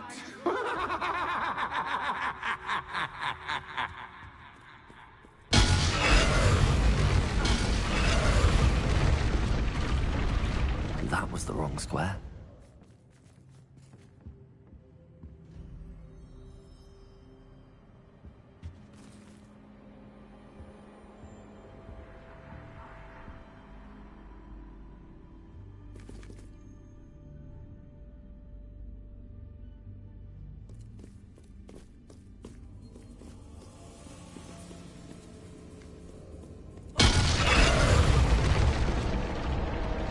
I wonder if the chess pieces on the board indicate where I can't go.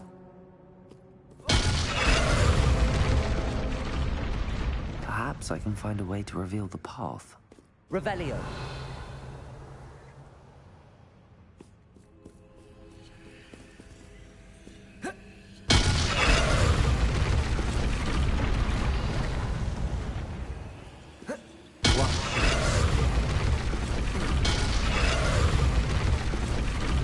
That wasn't too difficult.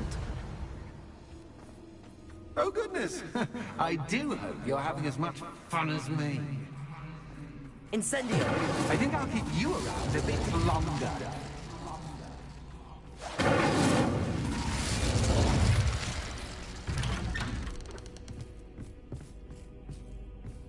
Revelio. Accio. Wingardium Leviosa.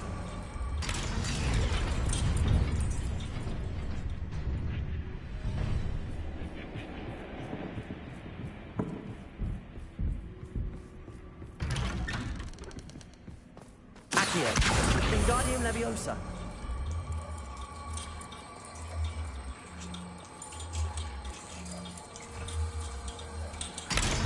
Incendio.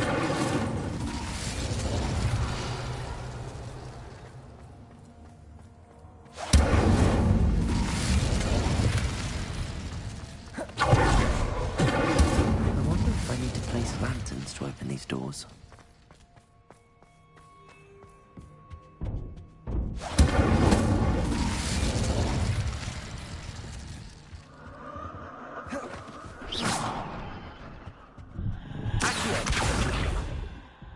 Revelio.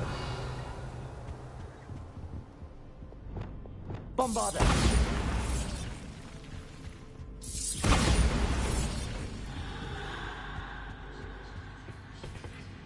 Revelio. Oh, I'm afraid of the dark. Does it worry you that I can see you, but you... Accio. Wingardium Leviosa. It should.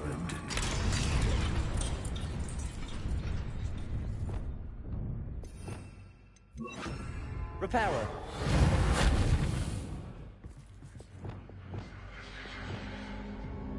Revelio. I'd offer you a seat, but I'm rearranging the furniture. Plus, don't want you getting too comfortable for what's in store.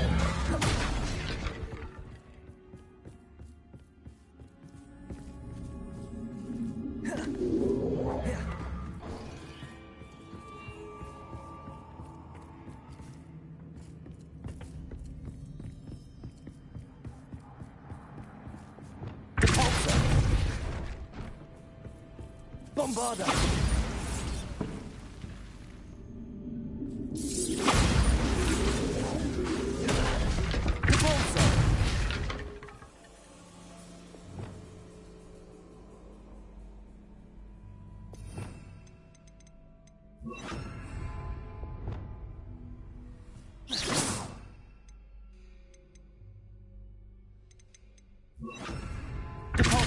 Confringo.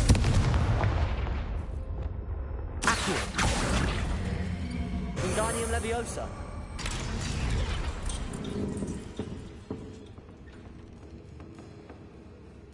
Revelio.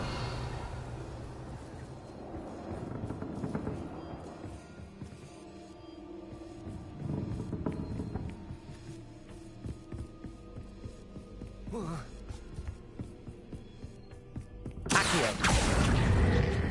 Wingardium Leviosa.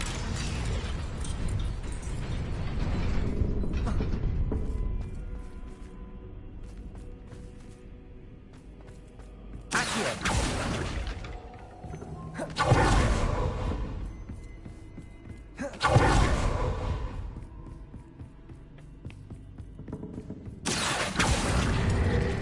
Wingardium Leviosa.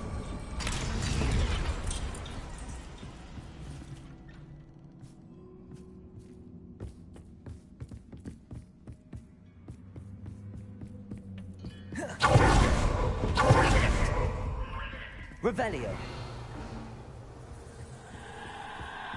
Ah, a worthy playmate. Well done, me.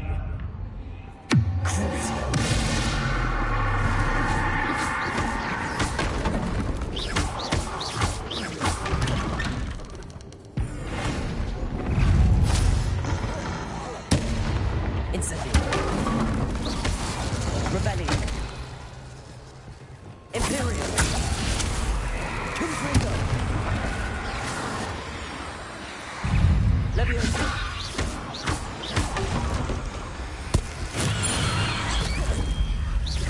Depulso. Confringo. Bombarda. Descendo. Arresto Momentum.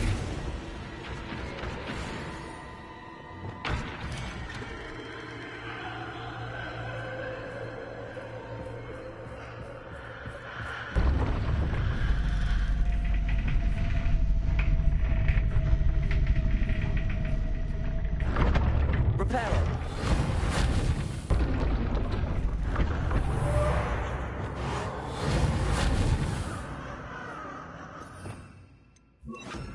Lumos.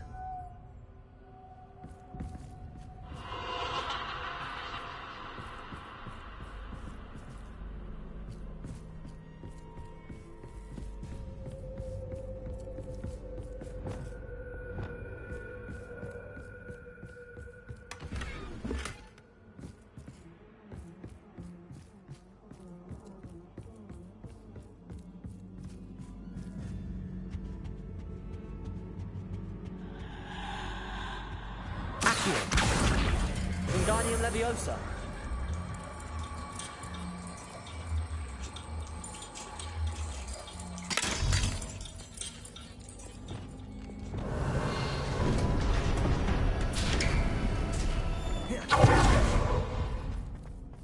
Revelio.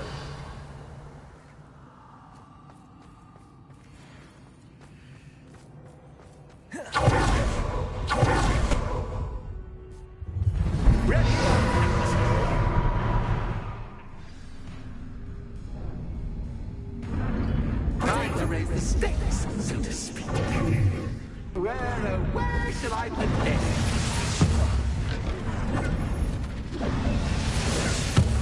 Where shall I put this?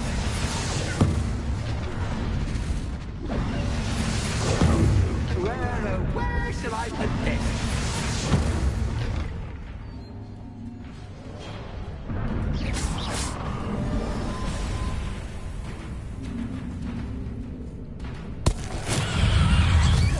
Revelio. Confringo. Depulso. Leviosa. Imperial.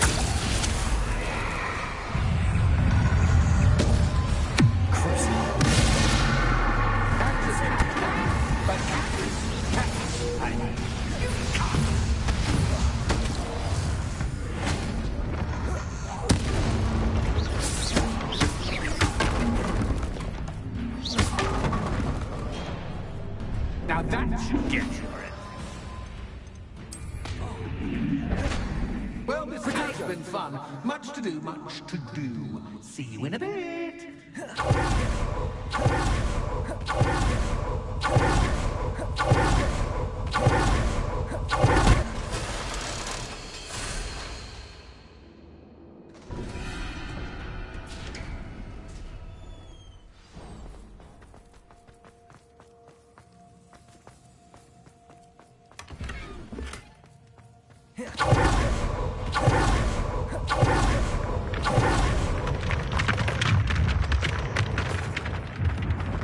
Revelio.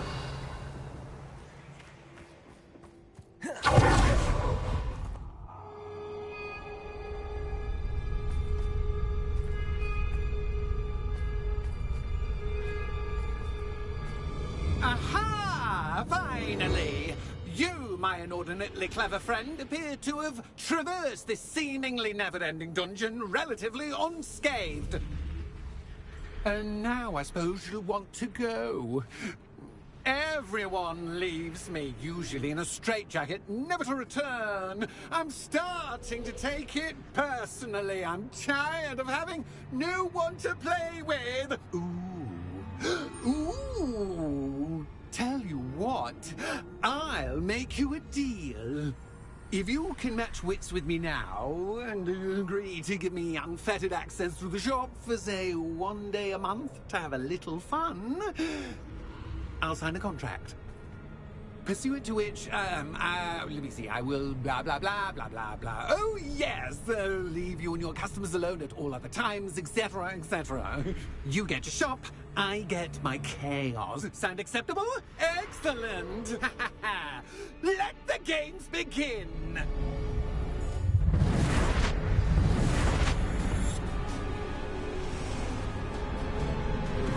That's just cat, but cat is cat. I mean, you take off.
Just once, try seeing things from my point of view.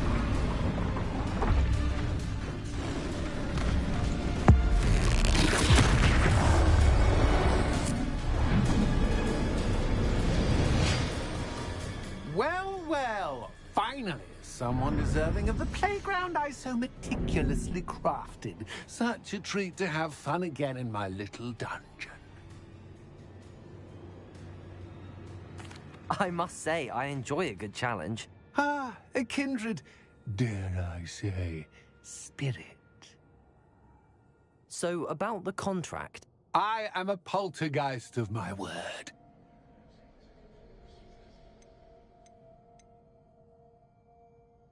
Just to be clear, what does this agreement entail, specifically? Pay attention. You guarantee that I can have my fun at least 1 day each month without fuss. I let you work the rest of the time, mostly in peace. Why would you enter into such an agreement? Much as I love banging about the place, it's no comparison to seeing customers' faces when I bonk them on the heads with a chocolate frog. One doesn't really understand the value of an audience until one is without it. Very well. I shall agree to your contract with one small addendum. Hooray! No more of this unsatisfying banging about all day in a pitiful void. Wait, did you say one small addendum? I did. In order that I have a successful shop with lots of customers, would you agree to causing chaos only after 9 o'clock in the evening? Would you agree to at least 2 days a month instead of 1? I would. Pleasure doing business with you. You've worn me out. Ah, well done. I had a feeling about it. I have to admit, Cassandra did a wonderful job finding the puppet playmate.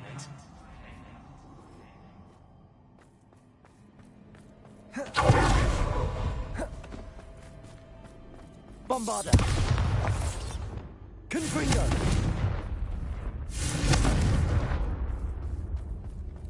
Revelio!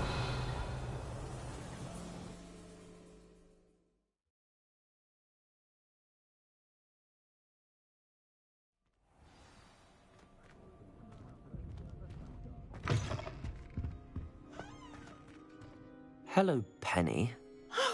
Penny is so glad you're back.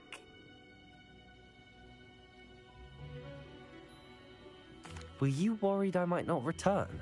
Penny was beginning to think yet another shopkeeper was going to end up in St. Mungo's. Another shopkeeper? St. Mungo's? I think you should explain, Penny. Penny, please stop holding your breath. Tell me what's going on. Oh, please forgive Penny. Penny is forbidden from telling you anything. But how can you be forbidden from telling me what's going on? I purchased this shop. Penny is confused. Penny thought that if you came back, you would own the shop.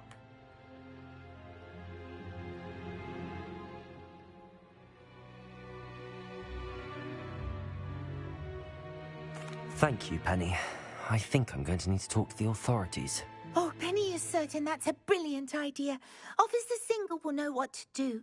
Penny will wait right here.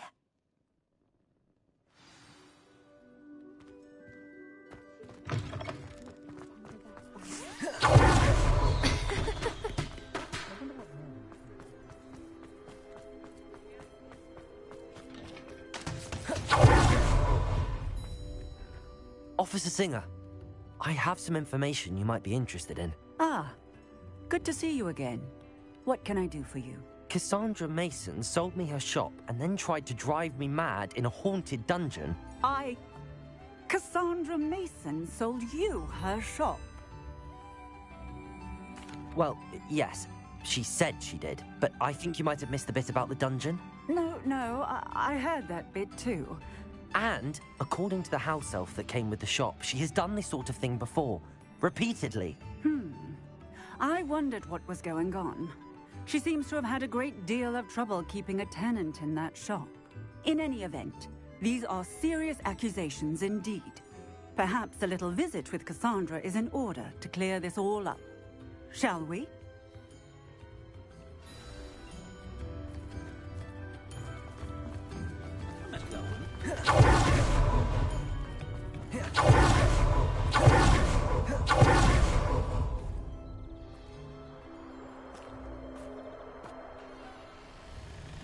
Oh, hello, Ruth.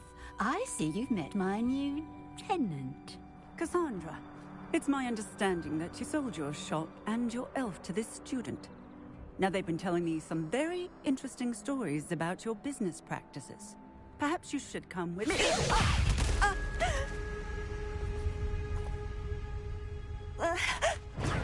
Stop her!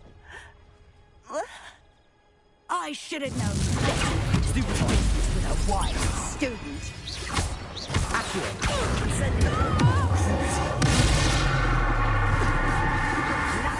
About to run out.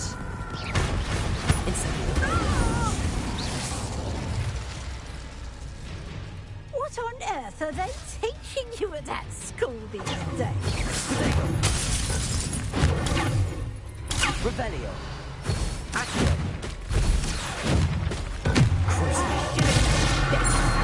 Business with a wise student. Accio.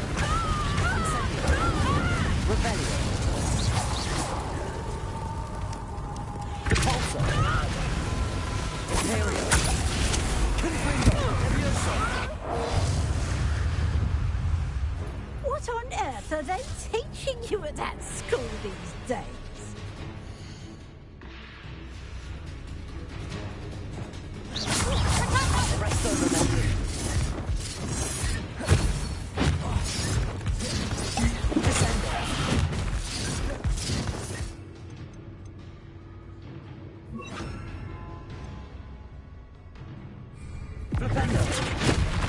Bombarda.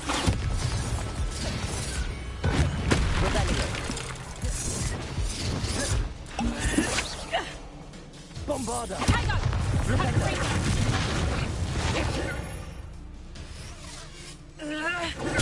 Stupid one. Defender. Descender. Bombarda.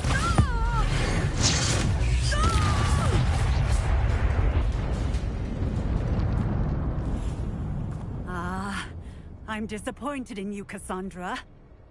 Incarcerate! You don't know what you're doing! Don't I? I always wondered why you couldn't seem to keep a tenant in that shop of yours.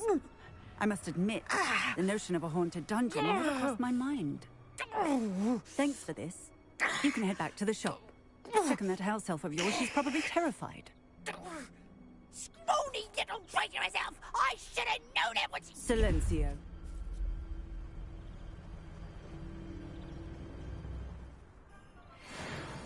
Oh, and not to worry.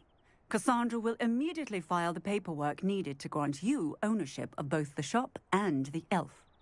On her way to Azkaban. Thank you, Officer Singer. Best of luck to you as the newest shop owner in Hogsmeade.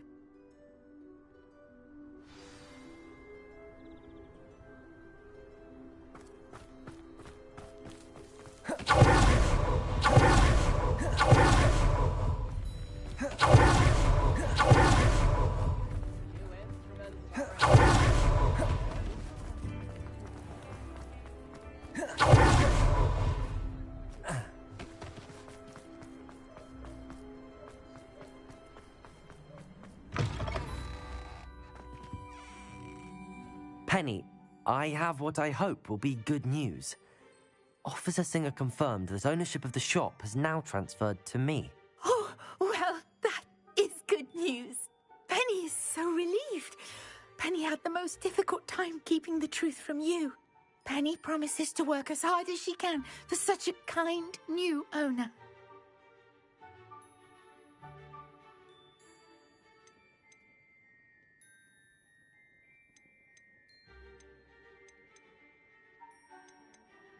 I look forward to working with you. All that's left is for you to choose a sign for your new shop, and Penny will take care of the rest.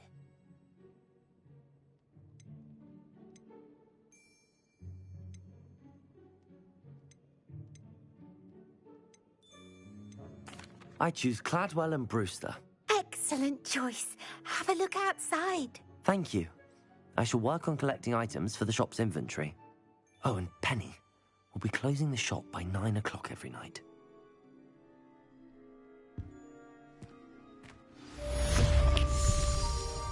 Revelio.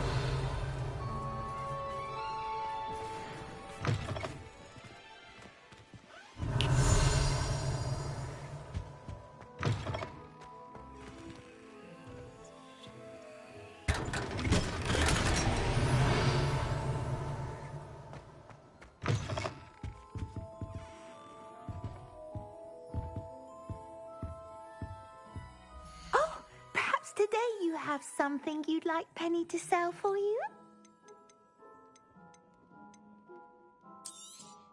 Oh, Penny will fetch a good price for what you'd like to sell.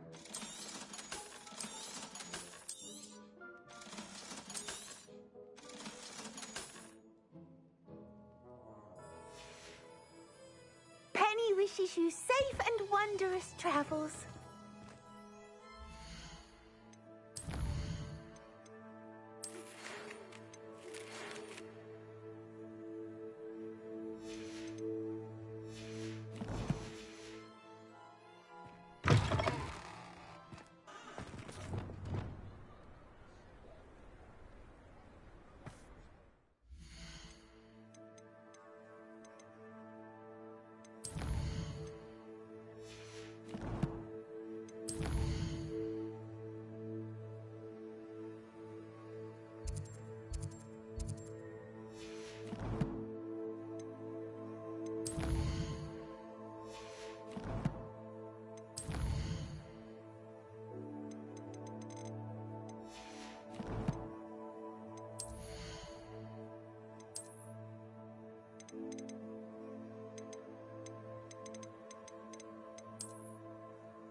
Alright guys, I'm gonna end it here. Stay tuned for part 10. Alright, like, subscribe, hit that notification, share, do what you gotta do, and good night.